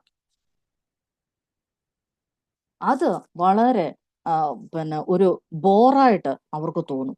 അപ്പോൾ അവരോട് സംസാരിക്കാൻ നമ്മൾ അവസരം കൊടുത്താൽ അവർക്ക് ഇത്തരം കാര്യങ്ങളെക്കുറിച്ച്, അല്ലെങ്കിൽ ക്രിസ്തുവിനെക്കുറിച്ച്, ക്രിസ്തുവിന്റെ വചനത്തെക്കുറിച്ചൊക്കെ എത്രമാത്രം അറിവുണ്ട്, അല്ലെങ്കിൽ അവരുടെ ആശയങ്ങൾ എന്താണ്, അവരുടെ അഭിപ്രായങ്ങൾ എന്താണ്, അവരുടെ ഈ വിഷയത്തോടുള്ള നിലപാട് എന്താണ്, ഇതൊക്കെ നമുക്ക് മനസ്സിലാക്കി അതിനനുസരിച്ച് നമുക്ക് ചേഞ്ച് ചെയ്ത് കാര്യങ്ങൾ പറഞ്ഞു പോകാനായിട്ട് സാധിക്കും. ഓക്കെ. ഇനി നമ്മൾ മുമ്പേ പറഞ്ഞല്ലോ, 2 പേര് ഒന്നിച്ച് വേണം പോകാനായിട്ട്. ഈ 2 പേര് ഒന്നിച്ച് പോകുമ്പോൾ ഒരാൾ സംസാരിക്കാനായിട്ട് ശ്രമിക്കണം. 2 പേരും കൂടെ 2 സൈഡിൽ കൂടെ ഇരുന്ന് പറയരുത്. ഓക്കെ. 2 പേരും കൂടെ അവിടെ ഇവിടെ ഇവര് കേൾക്കുന്ന വ്യക്തികൾ, നമ്മുടെ മുമ്പിലിരിക്കുന്ന ആൾക്കാർ ആരെ ശ്രദ്ധിക്കണമെന്ന് അവർക്കറിയാൻ പാടില്ലാത്ത അവസ്ഥ ഉണ്ടാവും. പിന്നെ സംഭവിക്കുന്ന മറ്റൊരു കാര്യം, ഒരാൾ പറയാനുള്ളതെല്ലാം പറഞ്ഞു നിർത്തേച്ച് പറയാം, ഇനി ബാക്കി പറഞ്ഞു. എന്തോ ബാക്കി പറയണ്ടേ? അങ്ങനെ ആവരുത്. മറിച്ച് ഒരാൾ തുടങ്ങി വെച്ച ഒരു കാര്യത്തെ ബേസ് ചെയ്ത് ഒരു ഗ്യാപ്പ് എന്ന് കാണുമ്പോൾ ആ ഗ്യാപ്പ് ഫില്ല് ചെയ്യാനായിട്ട് അടുത്ത വ്യക്തിക്ക് സാധിക്കും. നമ്മൾ ശ്രദ്ധയോടെ ചെയ്താൽ ഇതുപോലെ ആസ്വദിച്ച് ചെയ്യാൻ പറ്റുന്ന, ദൈവകൃപയോടെ ചെയ്യാൻ കഴിയുന്ന ഒരു മിനിസ്ട്രി വേറെയില്ല. അതിനൊക്കെ വേണ്ടതിനാ ഈ പരസ്പര സഹകരണവും സഹകരണവും സ്നേഹവും നമ്മൾ ഈ പോകുന്ന വ്യക്തികൾ തമ്മിലുള്ള ഒരു പരസ്പര ബന്ധമൊക്കെ ഉണ്ടല്ലോ, അതിനൊക്കെ വലിയ ആഴങ്ങളുണ്ട് ഈ വിഷയത്തിൽ.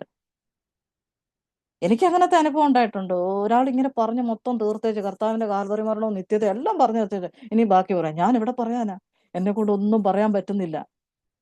അപ്പൊ അങ്ങനൊന്നും ഉണ്ടാവാതെ നമ്മൾ വളരെ ധാരണയോടുകൂടെ പറയുമ്പോൾ നമ്മളെ അത്ര നേരം കേട്ടിരുന്ന വ്യക്തിക്ക് അടുത്ത ആള് പറയുമ്പോൾ അവരെയും കേൾക്കാനായിട്ട് സാധിക്കും. എന്തൊക്കെയോ ചില കാര്യങ്ങൾ കേൾക്കുന്ന കേൾവിക്കാർക്കും മനസ്സിലാക്കാനായിട്ട് സാധിക്കും. മനസ്സിലായല്ലോ? അപ്പൊ ഞാൻ പറഞ്ഞു വന്നത്, നമ്മൾ നല്ല കേൾവിക്കാരാവണം. നമ്മുടെ മുമ്പിലിരിക്കുന്ന വ്യക്തിയെ നമ്മൾ മനസ്സിലാക്കണം. അവരുടെ പ്രശ്നങ്ങൾ എന്താണെന്ന് നമ്മൾ അറിയണം. അവരുടെ ആശയങ്ങൾ എന്താണെന്ന് നമ്മൾ അറിയണം. അവരുടെ നിലപാടുകൾ എന്താണെന്ന് നമ്മൾ അറിയണം. കൂടുതൽ പേർക്കും അറിയേണ്ടത് ഞാൻ ക്രിസ്തുവിനെ അറിഞ്ഞ എൻ്റെ ഇന്ന പ്രശ്നം മാറുമോ, ആ പ്രശ്നം മാറുമോ, ഇതൊക്കെയാ. അവിടെ ഒക്കെ നമുക്ക് ക്ലാരിഫൈ ചെയ്ത് കൊടുക്കാനായിട്ട് സാധിക്കും. അത്തരം കാര്യങ്ങൾ വളരെ ശ്രദ്ധയോടെ നമ്മൾ കൈകാര്യം ചെയ്യണം. ഇനി അടുത്തത് 8ാമത്തെ പോയിന്റ് എന്ന് പറയുന്നത്, ആശയവിനിമയം നിയന്ത്രണ വിധേയമായിരിക്കണം. എന്ന് പറഞ്ഞാൽ നമ്മുടെ സംഭാഷണത്തിൽ അവരുമായിട്ട് നമ്മൾ സംഭാഷണം നടത്തുമ്പോൾ അത് വളരെ നിയന്ത്രണ വിധേയമായിട്ട് ചെയ്യാനായിട്ട് നമ്മൾ ശ്രമിക്കണം. എന്ന് പറഞ്ഞാൽ ഈ പറയാനുള്ളതെല്ലാം പറഞ്ഞു വെച്ച് അതിനിടയ്ക്ക് തർക്കവിഷയങ്ങൾ വരുമ്പോൾ കഴിവതും നമ്മൾ ഒഴിവാകാൻ ശ്രമിക്കണം. കാരണം ഈ തർക്കത്തിലേക്ക് പോയി കഴിഞ്ഞാൽ ഒരിക്കലും അവർ കർത്താവായ യേശുക്രിസ്തുവിനെ ശരിയായ നിലയിൽ മനസ്സിലാക്കത്തില്ല. ഒരുപക്ഷെ അവരോട് ആദ്യം സുവിശേഷം പറയുന്ന വ്യക്തി നമ്മളാണെങ്കിൽ, നമ്മൾ ഈ തർക്കത്തിലേക്കാണ് പോകുന്നതെങ്കിൽ ഈ ക്രിസ്ത്യാനിറ്റിയെ നമ്മളെക്കുറിച്ചല്ല അവർക്കൊരു തെറ്റായ ബോധ്യം വരുന്നത്, ഈ ക്രിസ്ത്യാനിറ്റിയെ കുറിച്ച് തന്നെ അവർക്കൊരു തെറ്റായ ബോധ്യം അവരുടെ ഹൃദയത്തിലുണ്ടാവും. അതിന് നമ്മളൊരു കാരണമാവരുത്. ഓക്കെ. അപ്പോ ഒരു വ്യക്തി ക്രിസ്തുവിലുള്ള ആ ഒരു രക്ഷാമാർഗം കണ്ടെത്തുവാനായിട്ട് നമ്മൾ അവരെ സഹായിക്കുമ്പോൾ നമ്മുടെ ഭാഷ ഇവിടെ ഒരു പ്രധാന ഘടകമാണ്. എന്ന് പറഞ്ഞാൽ സാഹിത്യ ഭാഷയിൽ പോയി സംസാരിക്കണമെന്നല്ല ഞാൻ ഉദ്ദേശിക്കുന്നത്. ഈ അടുത്ത് ഞാൻ കേട്ടൊരു കാര്യമാണ്, ശരിയാണോ അല്ലയോ എന്ന് എനിക്ക് അറിയത്തില്ല, എന്നാൽ പോലും കേട്ടപ്പം വളരെ വിഷമം തോന്നി. 3-4 ദേവദാസന്മാർ ഒന്നിച്ചേർത്തൊരു പ്രവർത്തനത്തിന് പോകുന്നുണ്ട്. അപ്പോൾ ഒരു ഏറിയ തിരിച്ച് അവർ കഴിഞ്ഞ കുറച്ച് മാസങ്ങളായിട്ട് അവർ പ്രവർത്തനം നടത്തുന്നുണ്ട്. അപ്പോൾ ഈ പ്രവർത്തനത്തിന് പോകുന്ന പല സ്ഥലങ്ങളിലും ആൾക്കാർ വളരെ സ്നേഹത്തോടെയാണ് ഈ ദേവദാസന്മാരെ സ്വീകരിക്കുന്നത്. അപ്പം ഇടയ്ക്ക് ഈ ഇവര് സ്ഥിരമായിട്ട് കയറി സുവിശേഷം പറയുന്ന വീടുകളിലെ ചില സഹോദരങ്ങളെ കണ്ടപ്പോൾ അവര് പറയുവാണ്, നിങ്ങളുടെ കൂട്ടത്തിൽ വരുന്ന മറ്റേ ആ ബ്രദർ ഉണ്ടല്ലോ, ആ പുള്ളി പറയുന്ന ഒന്നും ഞങ്ങൾക്ക് മനസ്സിലാവുന്നില്ല. എന്ന് പറഞ്ഞാല് അവനിയുടെ ആഴത്തിൽ ആ പരപ്പിൽ എന്നൊക്കെ പറഞ്ഞുകൊണ്ട് ഇങ്ങനെയൊക്കെ പറഞ്ഞു കഴിഞ്ഞാല് സാധാരണക്കാരായ ജനങ്ങൾക്കൊന്നും മനസ്സിലാവില്ല, അവർക്കറിയില്ല അവനി എന്താണെന്നുള്ളതെല്ലാം മനുഷ്യർക്ക് അറിയാം. പക്ഷെ നമ്മൾ ഈ അവനി എന്നൊക്കെ പറഞ്ഞുകൊണ്ട് അങ്ങോട്ട് വലിയ ഒരു സംഭവമായിട്ടൊക്കെ വലിയ സാഹിത്യ ഭാഷയിലൊക്കെ സാധാരണ ജനങ്ങളെ, പ്രത്യേകിച്ചും സംഭാഷണത്തിൽ നമ്മുടെ ഈ ടോക്കിങ്ങിൽ നമ്മൾ സംസാരിച്ചു കൊണ്ടിരിക്കുമ്പോൾ അതൊക്കെ സ്റ്റേജിൽ പറയാൻ കൊള്ളാം. പക്ഷെ ഇങ്ങനെ സംസാരിക്കുമ്പം ഉണ്ടാകുന്ന എന്നാ ചോദിച്ചാൽ ഭയങ്കര ഡിസ്റ്റൻസ് ആണ് അവിടെ ഉണ്ടാകുന്നത്. നമ്മൾ ഓരോ വ്യക്തിയെ കണ്ടുമുട്ടുമ്പോഴും ഓരോ ഭവനത്തിൽ ചെന്ന് കയറുമ്പോഴും ആ വീടുമായിട്ട് നമ്മൾ ഒരു ഇന്റിമസിയിലേക്ക് ചെല്ലണം. ഓക്കെ, മോളെ മനസ്സിലാവുന്നുണ്ടോ? നമ്മൾ ആ വീടുമായിട്ട് ആ വ്യക്തിയുമായിട്ട് ഒരു ഇന്റിമസി ഉണ്ടാവണം. അതിന് പകരം ഇത്ര തീവ്രമായ വാക്കുകളും ഭാഷയും ഒക്കെ നമ്മൾ ഉപയോഗിക്കുമ്പോഴേക്ക് അവിടെ ഉണ്ടാകുന്ന എന്താ, ഭയങ്കര ഡിസ്റ്റൻസാ. നമ്മളെ കേൾക്കാൻ അവർ തയ്യാറാകത്തില്ല. പിറ്റേ പ്രാവശ്യം നമ്മൾ ചെല്ലുമ്പോഴേക്ക് അവർ വാതിലും പൂട്ടി അകത്തിരുന്നിട്ട് നമ്മളെ കോളിംഗ് ബെല്ല് 10 പ്രാവശ്യം അടിച്ചാലും അവർ തുറക്കത്തുമില്ല. ഇനി വേണമെങ്കിൽ ഞാൻ പണ്ട് പറഞ്ഞിട്ടുള്ള പോലെ നമ്മുടെ ഈ കർട്ടൻ ഒന്ന് മാറ്റിയിട്ട് ഒന്ന് നോക്കിയാൽ അവരവരുടെ ജോലിക്ക് പോകും. ഏറ്റവും സിമ്പിളായിട്ടുള്ള ലാംഗ്വേജ് നമ്മൾ യൂസ് ചെയ്യുക. ഒരു തരത്തിലും അവരെ ഇറിറ്റേറ്റ് ചെയ്യാതിരിക്കുക. നമ്മളെ അവർ ശ്രദ്ധിച്ച് കേൾക്കണമെങ്കിൽ നമ്മുടെ ആശയവിനിമയം ക്ലിയർ ആയിരിക്കണം. നമ്മൾ ഒരിക്കലും ഒരു ഭീകരജീവിയാണെന്ന് അവർക്ക് തോന്നരുത്. നമ്മുടെ വാക്കുകൾ അവരെ വേദനിപ്പിക്കുന്നതായിരിക്കരുത്. നമ്മുടെ വാക്കുകൾ എപ്പോഴും സാന്ത്വനം കൊടുക്കുന്നതായിരിക്കണം. അവർ ക്രിസ്തുവിനെ, ഇതെല്ലാം നമ്മൾ എന്തിനാ, ഒരു പക്ഷെ നമ്മളൊക്കെ ഇങ്ങനൊന്നും അല്ല, നമുക്ക് ഹാർഡായിട്ട് സംസാരിക്കാനായിരിക്കും ചിലപ്പോൾ അറിയുന്നത്, അല്ലെ നമ്മുടെ സംസാരം കേൾക്കുമ്പോൾ പലർക്കും ഭയങ്കര ഗൗരവമൊക്കെ തോന്നാം. ഇങ്ങനെയൊക്കെ ഉണ്ടെങ്കിൽ പോലും ഇതെല്ലാം നമുക്ക് മാറ്റിയെടുക്കാനായിട്ട് പറ്റും ദൈവകൃപയിൽ ആശ്രയിച്ചുകൊണ്ട്.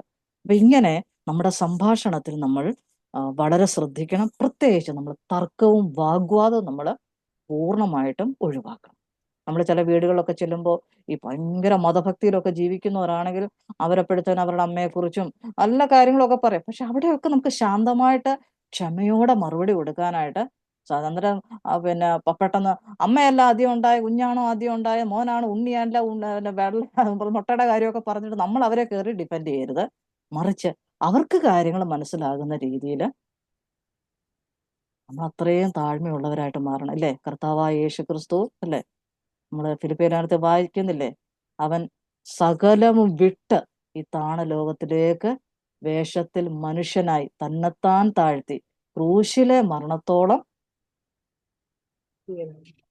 കർത്താവിന് അത്രയും താഴാമായിരുന്നെങ്കിൽ, കർത്താവിന് അത്രയും നമുക്ക് വേണ്ടി, മനുഷ്യന് വേണ്ടി അത്രയും താഴാമായിരുന്നെങ്കിൽ, എന്തുകൊണ്ട് ആ കർത്താവിന്റെ സുവിശേഷം അറിയിക്കുന്നതിന് വേണ്ടി നമുക്കും ഒന്ന് താഴ്ന്നുകൂടാ? അതുകൊണ്ട് നമ്മുടെ ഈ ലെവലൊക്കെ ഒന്ന് മാറി നമ്മൾ ഒത്തിരി താഴ്മയിലേക്ക്, അല്ലെങ്കിൽ നമ്മുടെ എല്ലാ ഈഗോയും ഒക്കെ ഒന്ന് മാറ്റി വെച്ചിട്ട്, ആ ഹെഡ് വെയിറ്റ് ഒക്കെ ഒന്ന് മാറ്റി വെച്ചിട്ട് നമ്മൾ ശരിക്കും വിട്ടിറങ്ങിയെങ്കിൽ മാത്രമേ ആത്മാക്കളെ നേടാനായിട്ട് നമുക്ക് സാധിക്കുകയുള്ളൂ. അല്ലാതെ ഇത്തരം രീതികൾ കൊണ്ടൊന്നും പിന്നെ ആത്മാക്കളെ നമുക്ക് ലഭിക്കുകയില്ല എന്നുള്ള കാര്യം കൂടെ ഈ സമയത്ത് ഞാനൊന്ന് ഓർമ്മിപ്പിക്കാനായിട്ട് താല്പര്യപ്പെടുക. ഇനി 9ാമത്തെ പോയിന്റ്, ഇതിനു മുമ്പ് ഒരു ഭാഗം നമ്മൾ ചിന്തിച്ചപ്പോൾ ആ കാര്യം നമ്മൾ പറഞ്ഞതാണ്. അതായത് സുവിശേഷം അറിയിക്കുന്നവർക്കുള്ള യോഗ്യതകൾ അല്ലേ, ആ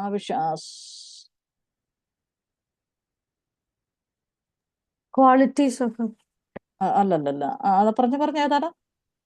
qualifications of an evangelist.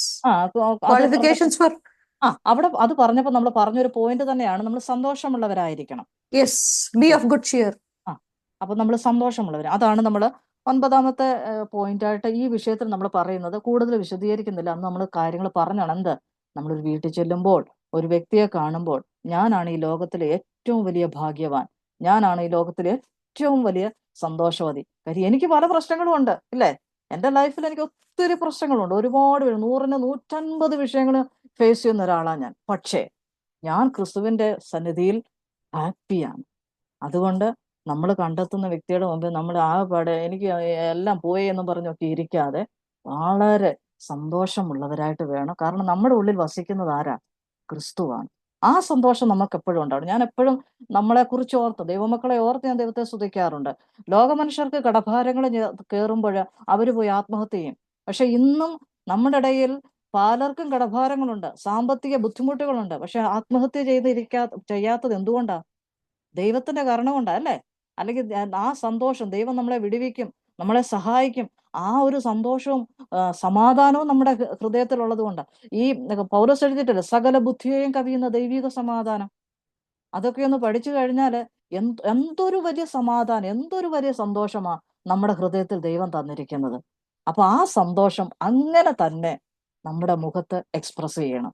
അല്ല നമ്മൾ ആകെപ്പാടെ തളർന്ന് ഇരിക്കുന്നവരാണെന്നുണ്ടെങ്കിൽ ഒരിക്കലും മറ്റുള്ളവർക്ക് ഈ സന്തോഷത്തെക്കുറിച്ച് അതുപോലെ നമ്മൾ എപ്പോഴും അങ്ങ് നെഗറ്റീവ് വേർഡ്സ് പറയുക. ഇപ്പൊ നമ്മുടെ ലോകത്തിൽ പല സാഹചര്യങ്ങളുണ്ട്. ഇപ്പൊ നമ്മളൊരു വീട്ടിൽ ചെന്ന് കയറുമ്പോൾ അയ്യോ വയനാടൊക്കെ എന്തോ സംഭവം നടക്കുന്നത്, ഇതൊക്കെ പറയുമ്പോഴത്തേന് ആ സാഹചര്യത്തെ കുറിച്ചൊക്കെ മനസ്സിലാക്കി സംസാരിക്കാൻ നമുക്ക് കഴിയണം. അപ്പം നമ്മൾ പറയരുത് വയനാട്ടിലുള്ളവരെയൊക്കെ ദൈവം സൂക്ഷിച്ചോളും, സാരമില്ല എന്നൊക്കെ പറയുമ്പോൾ പോലും അത് അവരൊക്കെ മനസ്സിലാക്കുന്ന തരത്തിലൊക്കെ നമുക്കത് പറയാനായിട്ട് ശ്രമിക്കണം. അപ്പോൾ തന്നെ സന്തോഷഭരിതരായിട്ട് നിന്ന് പിന്നെ സംസാരിക്കാനായിട്ട് നമുക്ക് കഴിയണം. അപ്പോൾ ഭരിതരായിരിക്കണം. നമ്മൾ സന്തോഷത്തോടുകൂടെ ആ വിഷയങ്ങൾ നമ്മൾ കൈകാര്യം ചെയ്യണം. നമ്മുടെ മുഖത്ത് ആ ദൈവിക തേജസ് വിളങ്ങണം. ക്രിസ്തുവിലുള്ള സമാധാനം നമ്മുടെ മുഖത്തത് വിളങ്ങണം. നമുക്കറിയാം, നമ്മൾ ഇന്ന് ഒരു പ്രവർത്തനത്തിന് പോകുമ്പോൾ അതികഠിനമായ വേദനയുടെ മധ്യത്തിലായിരിക്കും നമ്മൾ നിൽക്കുന്നത്. പക്ഷെ ഒരിക്കലും നമ്മുടെ മുഖത്തത് അറിയരുത്. പക്ഷെ എന്തോ ചെയ്യാനാ, നമുക്ക് ഇച്ചിരി മതി. എന്താ, നമ്മുടെ മുഖത്തത് ആദ്യം എന്ത് ചെയ്യും കേട്ടോ, ജിൻസിയുടെ ചിരിയുണ്ടോ, നമ്മുടെ മുഖത്തത് തെളിഞ്ഞു നിൽക്കും അല്ലേ. ചെറിയ വിഷയം മതി, അത് മുഖത്തിങ്ങനെ അങ്ങനെയൊക്കെ വരുമ്പോൾ നമ്മളെ ആരും കേൾക്കാനും തയ്യാറാകത്തില്ല. നമ്മൾ പറയുന്നതിലൊന്നും ഒരു വിശ്വാസ്യത അവർക്ക് തോന്നത്തില്ല. അപ്പൊ അങ്ങനൊന്നും ആവരുത്. നമ്മുടെ ഹൃദയത്തിൽ നമ്മൾ പ്രാപിച്ച ആ പാപത്തിൽ നിന്നുള്ള വിടുതലിനെ കുറിച്ചുള്ള ആ സന്തോഷം, നിത്യജീവന്റെ ആ സന്തോഷം, കർത്താവ് നമ്മുടെ ഹൃദയത്തിലുള്ള ആ സന്തോഷം എന്തൊരു വലിയ സന്തോഷം അല്ലേ? ആ സന്തോഷമൊക്കെ നമ്മുടെ മുഖത്ത് ബഹിർസ്ഫുരണം നടത്തണം. ഓക്കെ, അടുത്ത 10ാമത്തെ പോയിന്റ്, രക്ഷയ്ക്ക് പ്രാധാന്യം നൽകണം കേട്ടോ. നമ്മൾ ഏത് വ്യക്തിയോട് സംസാരിച്ചാലും രക്ഷയെക്കുറിച്ച് അതിനാണ് നമ്മൾ ഇമ്പോർട്ടൻസ് കൊടുക്കേണ്ടത്. മറ്റൊന്നിനും നമ്മൾ ഇമ്പോർട്ടൻസ് കൊടുക്കരുത്. അവരെതുവഴി പോയാലും നമ്മൾ അവരെ ഈ വഴി കൊണ്ടുവരാനായിട്ട് നമ്മളെ കൊണ്ട് കഴിയണം. നമ്മൾ ചില വീടുകളിൽ ചെന്ന് കഴിയുമ്പോൾ നമ്മൾ ഈ സുവിശേഷത്തിലേക്കൊക്കെ വരുമ്പോഴത്തേന് അവർ പെട്ടെന്ന് ഡൈവേർട്ട് ചെയ്യും. കാര്യം അവർക്കത് താല്പര്യമില്ല. അവർക്ക് വേണ്ടത് അവരുടെ അത്യാവശ്യ കാര്യങ്ങൾ നടക്കണം, അവർക്ക് എന്തെങ്കിലും പ്രാർത്ഥന ആവശ്യമുണ്ട് അതിന് വിടുതൽ. പക്ഷെ അങ്ങനല്ല, നമ്മൾ വളരെ പ്രാർത്ഥിച്ച് തയ്യാറെടുത്ത് അവര് നമ്മളിൽ നിന്നും ഡൈവേർട്ട് ചെയ്യാൻ ശ്രമിക്കുമ്പോൾ ഇങ്ങോട്ട് ഞാൻ പറയുന്ന കേൾക്കുക, അങ്ങനൊന്നും പറയാൻ പോകരുത്. അതൊന്നും പറയാതെ തന്നെ അവരെ ഇതിലേക്ക് കൊണ്ടുവരാനായിട്ട് നമുക്ക് കഴിയണം. അപ്പം ഇത്രയും 10 പോയിന്റ്സ് ആണ് ഞാൻ പറഞ്ഞത്. എൻ്റെ ഇംഗ്ലീഷ് ഞാൻ പറഞ്ഞില്ലെന്ന് തോന്നല്ലേ. ഒന്നാമത് പ്രാർത്ഥന, നമ്മൾ പോകുന്നതിന് മുമ്പായിട്ട് പ്രാർത്ഥിക്കണം. പ്രയർ, അതുപോലെ തന്നെ 2 പേർ ചേർന്ന് വേണം പോകാനായിട്ട്. 2 people together going for evangelization. മൂന്നാമത് നമ്മൾ പറഞ്ഞത് മാന്യമായി വസ്ത്രം ധരിക്കുക, being aware of the situation around. 4, സാഹചര്യത്തെക്കുറിച്ച് അവബോധം ഉണ്ടായിരിക്കണം. സോറി, 4ാമത്തെ പോലെ ഡ്രസ് മോഡസ്റ്റ്ലി. പിന്നെ ഇപ്പം പറഞ്ഞ point being aware of the situation around. പിന്നെ 5ാമത്തെ point bring an example while having food or dining. 6, always have the Bible with you. 7, be a good listener. 8, have control over the entire communication. 9, always be cheerful. 10, give importance to salvation. ഇത്രയും കാര്യങ്ങളായിരുന്നു അല്ലേ? Okay, ജിൻസിക്ക് പറ്റുമെങ്കിൽ അതൊന്ന് chat ബോക്സിൽ ഇട്ടേരെ. അപ്പൊ ഇതാണ് നമ്മൾ ഇത്രയും കാര്യങ്ങളാണ് നമ്മൾ പ്രധാനമായിട്ടും മനസ്സിലാക്കേണ്ടത്. പ്രായോഗിക തലത്തിലേക്ക് നമ്മൾ ചെല്ലുമ്പോൾ പിന്നെ നമ്മൾ പറഞ്ഞു, വാദപ്രതിവാദത്തിന് നമ്മൾ തയ്യാറാകരുത്. അതുപോലെ 2 പേർ ചേർന്ന് കഴിവതും പോകാനായിട്ട് ശ്രമിക്കണം. ഒരാൾ സംസാരിക്കുമ്പോൾ അടുത്ത ആൾ കഴിവതും നിശബ്ദമായിട്ടിരിക്കുക. ഒരാൾക്ക് സപ്പോർട്ടായിട്ട് അടുത്ത ആൾ സംസാരിക്കാനായിട്ട് ശ്രമിക്കണം. അതുപോലെ നമ്മൾ രക്ഷയ്ക്ക് വലിയ പ്രാധാന്യം കൊടുക്കണം. അല്ലെങ്കിൽ യേശുക്രിസ്തു എന്ന വിഷയം മാത്രമായിരിക്കണം നമ്മുടെ ലക്ഷ്യം. നമ്മുടെ സംഭാഷണം, നമ്മളവരുമായിട്ട് ആശയവിനിമയം നടത്തുമ്പോൾ തർക്കങ്ങൾ ഒഴിവാക്കണം. അങ്ങനെയുള്ള കാര്യങ്ങൾ സംസാരിക്കുന്ന കൂട്ടത്തിൽ ഒരു കാര്യം കൂടെ ഞാനിവിടെ പറയാം, നമ്മൾ പെട്ടെന്ന് ധൃതി പിടിച്ച് കാര്യങ്ങൾ പറഞ്ഞു തീർക്കരുത് കേട്ടോ. ഞാനിവിടെ വന്നു, ഏതായാലും സുവിശേഷം പറഞ്ഞു, ഓക്കെ ആയി എന്ന് പറഞ്ഞ് ധൃതി വെച്ചിട്ട് ചിലരോട് ഭയങ്കര ഫാസ്റ്റായിട്ട് കാര്യങ്ങൾ പറയാം. അങ്ങനെ നമ്മൾ ചെയ്യരുത്. ധൃതി പിടിക്കാതെ വളരെ സാവധാനത്തോടെ അവരുടെ റെസ്പോൺസും ഒക്കെ സ്വീകരിച്ചു കൊണ്ടുവേണം നമ്മൾ പറയാനായിട്ട് ശ്രമിക്കണം. എല്ലാറ്റിലുപരിയായിട്ട് ഏറ്റവും ലളിതമായിട്ട് നമ്മുടെ ഈ ആശയങ്ങൾ കൈമാറാനായിട്ട് നമ്മൾ ശ്രദ്ധിക്കണം. അതിനു മുമ്പായിട്ട് നമുക്ക് പറ്റുമെങ്കിൽ നമ്മുടെ മുമ്പിലിരിക്കുന്ന സ്ത്രീ സഹോദരി, അവർക്ക് പിന്നെ അവരെത്രമാത്രം എഡ്യൂക്കേറ്റഡ് ആണ് അല്ലേ, അതൊക്കെ നമുക്കൊന്ന് മനസ്സിലാക്കുന്നതുകൊണ്ട് തെറ്റൊന്നുമില്ല. അവർ പിന്നെ വിദ്യാസമ്പന്നയാണോ, അതൊരു സാധാരണ ഒരു വ്യക്തിയാണോ, അങ്ങനെയൊക്കെയുള്ള കാര്യങ്ങളൊക്കെ ഒന്ന് നമ്മൾ അവരുമായിട്ട് പരിചയപ്പെടുന്ന സമയത്തൊക്കെ നമുക്കൊന്ന് അന്വേഷിച്ച് മനസ്സിലാക്കിയാൽ അതിനനുസരിച്ചൊക്കെ നമുക്ക് സംസാരിക്കാനായിട്ട് സാധിക്കും. ഓക്കെ, ഈ ടോപ്പിക്ക് നമ്മൾ ഇവിടെ നിർത്തുകയാണ്. മറ്റൊരു ടോപ്പിക് ഞാൻ പെട്ടെന്നൊന്ന് പറയാം. അതായത് ഈ സുവിശേഷീകരണത്തിൽ നമ്മൾ ആദ്യം മുതലേ പറഞ്ഞ ഒരു വിഷയമുണ്ട്, ഈ പിന്നെ ഫോളോ അപ്പ് അല്ലെ. ഫോളോ അപ്പിനെ കുറിച്ച് നമ്മൾ പറഞ്ഞുകൊണ്ടിരുന്നത്. എന്താ ഈ ഫോളോ അപ്പ് നമ്മൾ പറയുന്നത്?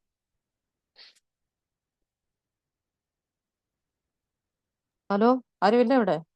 അനുധാവനം. നമ്മൾ സ്റ്റാർട്ടിങ് ക്ലാസ് തൊട്ടേ പലപ്പോഴും അത് പറഞ്ഞിട്ടുണ്ട്.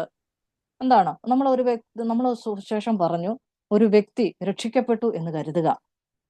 ആ വ്യക്തിയെ വീണ്ടും വീണ്ടും കാണാനും അവരുമായിട്ട് സംസാരിക്കാനായിട്ട് നമ്മൾ ശ്രമിക്കണം. അപ്പൊ അതിൻ്റെ പ്രധാനപ്പെട്ട എന്തുകൊണ്ടാണ് ഈ ഫോളോ അപ്പ് വേണം എന്ന് പറയുന്നതിൻ്റെ അടിസ്ഥാനം എന്നുള്ളത് ദൈവവചനത്തിന്റെ അടിസ്ഥാനത്തിൽ അതും കൂടെ ചിന്തിച്ച് ഈ ക്ലാസ് നമുക്ക് നിർത്താം. പ്രധാനമായിട്ടും 5 കാര്യങ്ങളാണ് ഞാനിവിടെ അതേക്കുറിച്ച് സംസാരിക്കാനായിട്ട് ആഗ്രഹിക്കുന്നത്. അതിൻ്റെ ഒന്നാമത്തെ കാര്യം കൊലോഷ്യൻസ് ചാപ്റ്റർ 1 വേഴ്സ് 28. കൊലോസ്യർക്ക് എഴുതിയ ലേഖനം 1-ാം അധ്യായം 28-ാം വാക്യം നമുക്കൊന്ന് വായിക്കാം.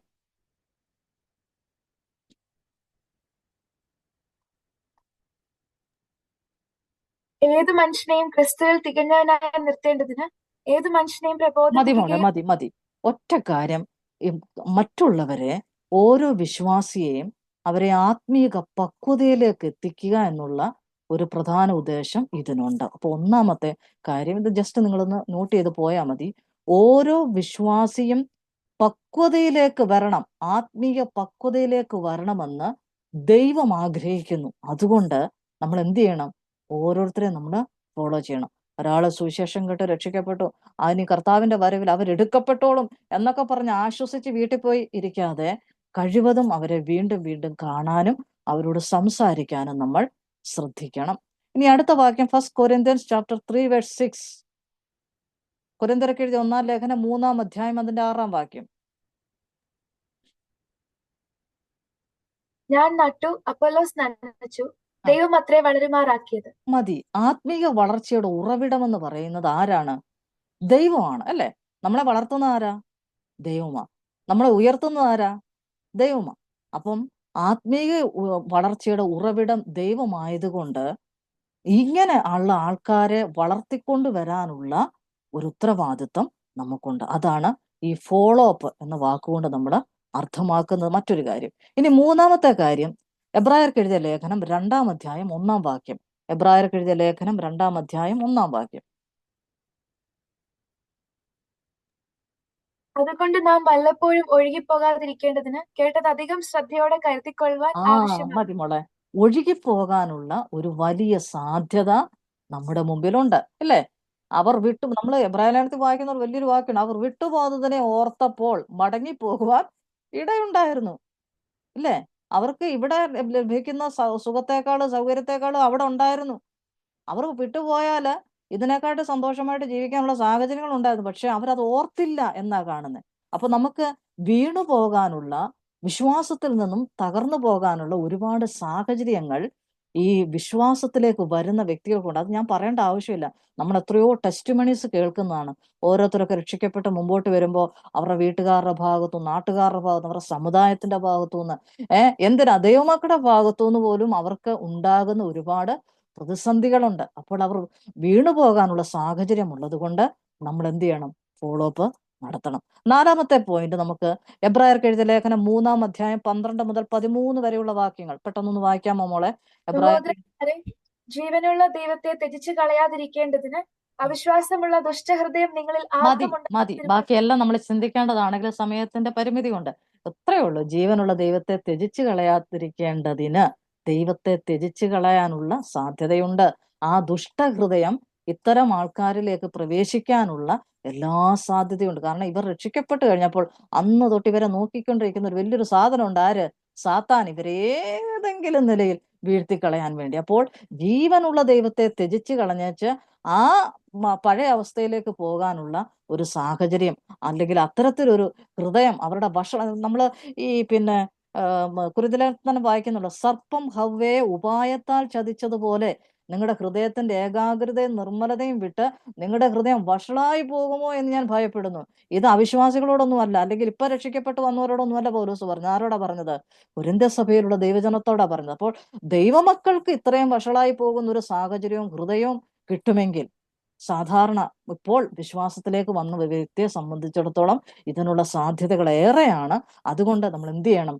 ഫോളോ അപ്പ് ചെയ്തുകൊണ്ടിരിക്കണം. 5-ാമത്തെ പോയിന്റിൽ നമുക്ക് ഫിലിപ്പിയർക്ക് എഴുതിയ ലേഖനം 3-ാം അധ്യായം 12 മുതൽ 14 വരെയുള്ള വാക്യങ്ങൾ. ഫിലിപ്പിയർ 3:12 മുതൽ 14. ലഭിച്ചു കഴിഞ്ഞോ എന്നോ തികഞ്ഞവനായി എന്നോ അല്ല, ഞാൻ ക്രിസ്തുയേശുവിനാൽ പിടിക്കപ്പെട്ടിരിക്കുന്നത് കൊണ്ട് എനിക്കും അത് പിടിക്കാമോ എന്ന് വെച്ച് പിന്തുടരുന്നതേ ഉള്ളൂ. ഓക്കെ മോളെ. എബ്രായർക്ക് എഴുതിയ ലേഖനം 3:13.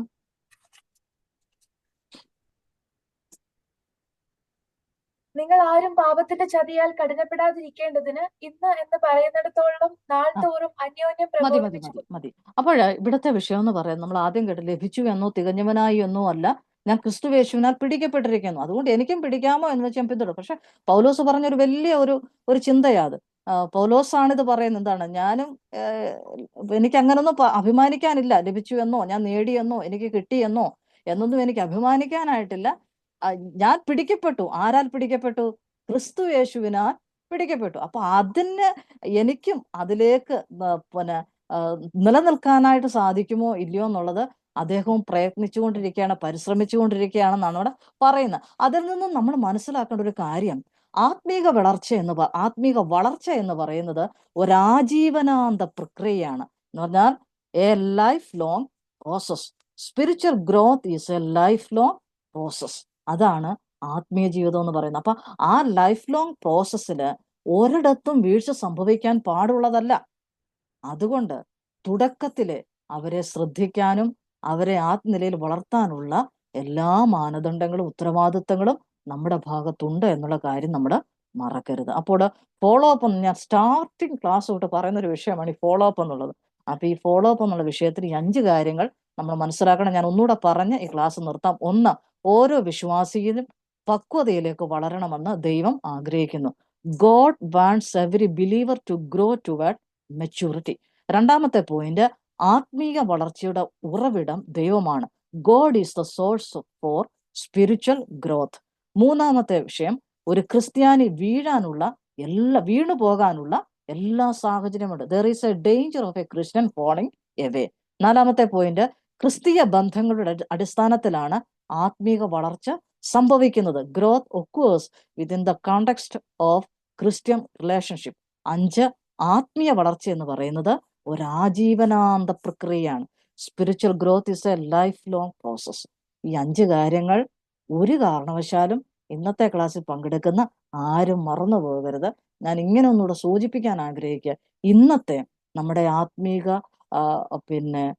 ആത്മീയ മണ്ഡലത്തിന്റെ അല്ലെങ്കിൽ ദൈവസഭകളുടെ പരാജയത്തിന്റെ ഒരു കാരണമെന്ന് പറയുന്നത് ഈ ഫോളോ അപ്പ് നമ്മിൽ നഷ്ടപ്പെടുന്നു എന്നുള്ളതാണ്. ഈ ഫോളോ അപ്പ് രക്ഷിക്കപ്പെട്ട് മുമ്പോട്ട് വരുന്ന ഒരു വിശ്വാസിക്ക് മാത്രമല്ല, അത് പറയാൻ ഞാൻ വിട്ടുപോയി. അതായത് ഈ ഫോളോ അപ്പ് നമുക്ക് രണ്ടായിട്ട് തിരിക്കാം. Initial follow up and ongoing follow up. Initial follow up and ongoing follow up. നമുക്ക് പെട്ടെന്ന് പല ആൾക്കാരെയും എന്ന് പറഞ്ഞാൽ വിശ്വാസ ജീവിതത്തിലേക്ക് വരുന്ന വ്യക്തികളെ നമ്മൾ ഫോളോ അപ്പ് ചെയ്യണം.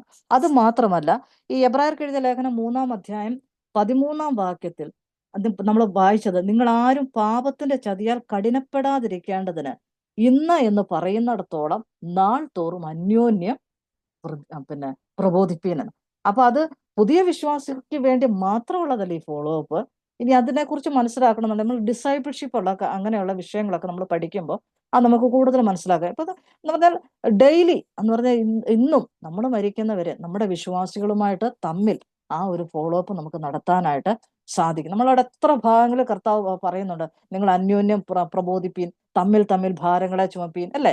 അങ്ങനത്തെ എല്ലാം കണക്റ്റഡ് ആണ്, അല്ലാതെ വ്യക്തിപരമല്ല. പലതും ഇങ്ങനെ കണക്റ്റഡ് ആയിട്ടുള്ള പല കാര്യങ്ങളുണ്ട്. അപ്പോൾ ഈ ഫോളോ അപ്പ് എന്നുള്ള വിഷയം നമ്മൾ മറക്കരുത്.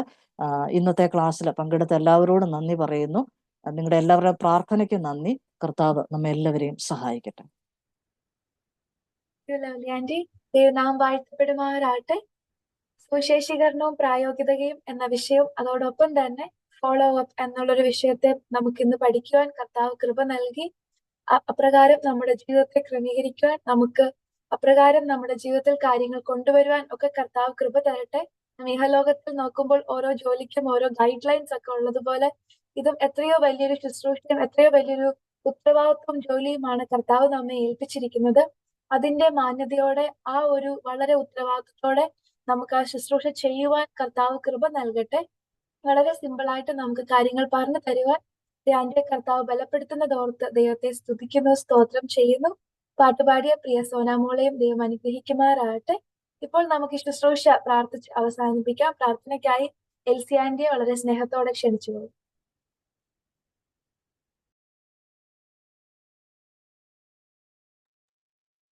എന്നെയാണോ? അതെ അതെ അതെ anti. Oh, thank you so much. Thank you so much. Lovely. It was a really wonderful thing. I have to admire that, the message, the method that how to do the gospel work. Here in America, we cannot do that. But in India, you can do that. But it is very, very important points that you have teaching them. Let them do it. It is very good, very good. Especially for when I thought of Amma. When you talk about to Catholics, they are very particular about their mother, Amma. No, never put them down. We cannot never say that. Recently, one Catholic sister born again, and she was saying about that mother, she was worshipping that mother. When she got born again, it was in Atmamitram, I think, her testimony. She said, I love that mother because of him, because of her, I could see my Lord. Through her, I got her Lord. That such a way we can explain them. Yeah, mother is good. Because of Mary, we could have our Lord Jesus Christ. What a good point, She said that, So many things we learn from Mary. We can explain that. Yeah, Mary is good. Now we can explain. Mary is good. Through Mary, we have Lord Jesus Christ, who is the Savior of the world. And through her, how much she endured suffering, all the good things we can say to them, then we be careful, that's very good. Thank you.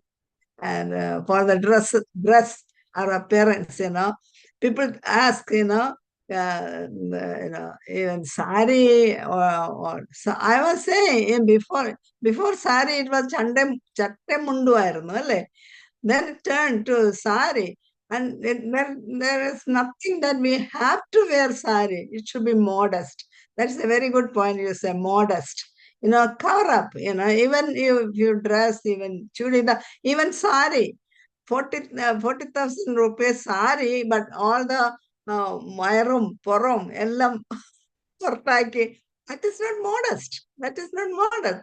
The sari is very expensive, but when you wear it, it should be modest. It's good. Thank you. I'm not explaining. Very good. Very good. I'm listening. Thank you. Thank you. സ്വർഗത്തിനും ഭൂമിക്കും നാഥനായ ഞങ്ങളുടെ സ്വർഗസ്ഥ പിതാവേ, ഈ മനോഹരമായ അവസരത്തിനായിട്ട് സ്തോത്രം. നിന്റെ മക്കളിലൂടെ കേട്ട വചനത്തിനായിട്ട് നന്ദി പറയുന്നു. നിന്റെ മകളെ അതിനായിട്ട് നീ അഭിഷേകം ചെയ്തല്ലോ.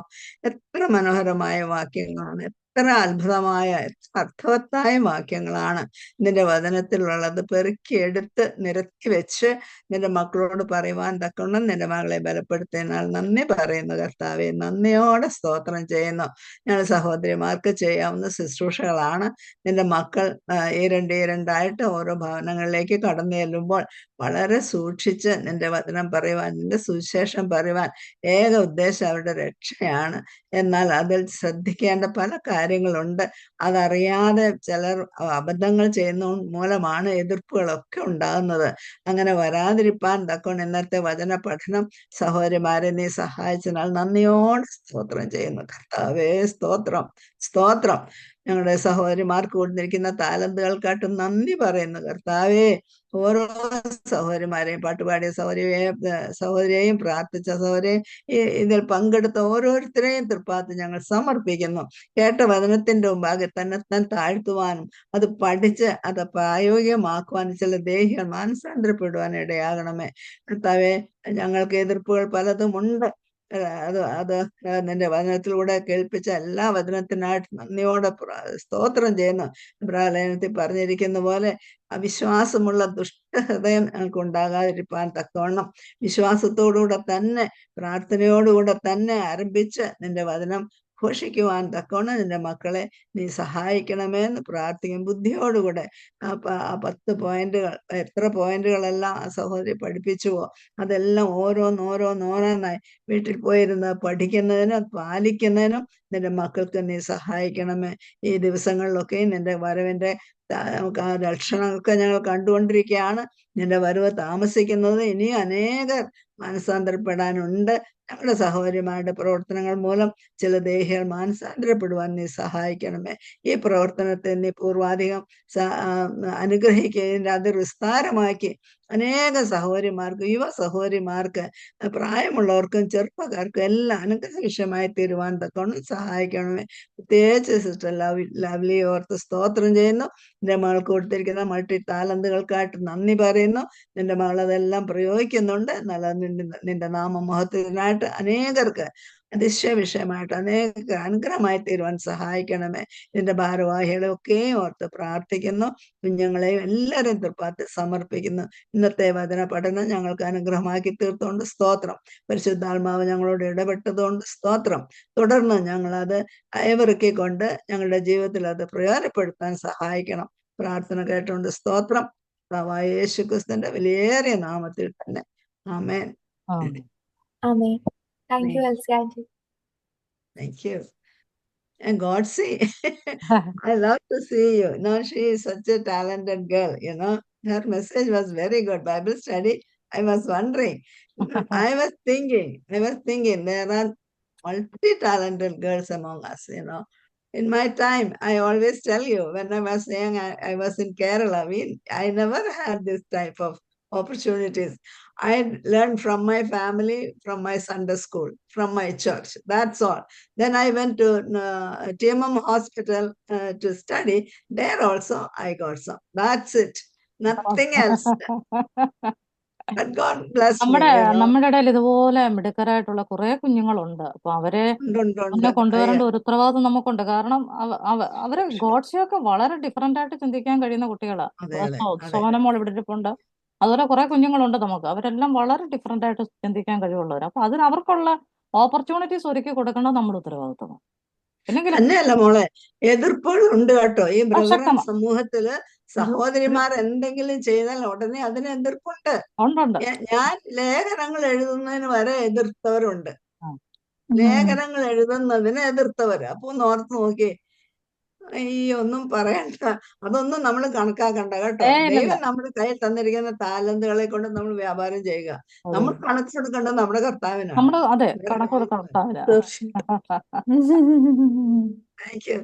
ഞങ്ങൾക്ക് ഉണ്ട് ആന്റി, ഇഷ്ടം പോലെ ഉണ്ട്. പിന്നെ നമ്മളതൊന്നും മൈൻഡ് ചെയ്യുന്നില്ല. അതെ. Thank you so much. Okay, നന്ദി സോനക്കുട്ടി, നന്ദി. നന്ദി. ക്ലോസിംഗ് പ്രയർ ചെയ്ത് എൽസി ആന്റി.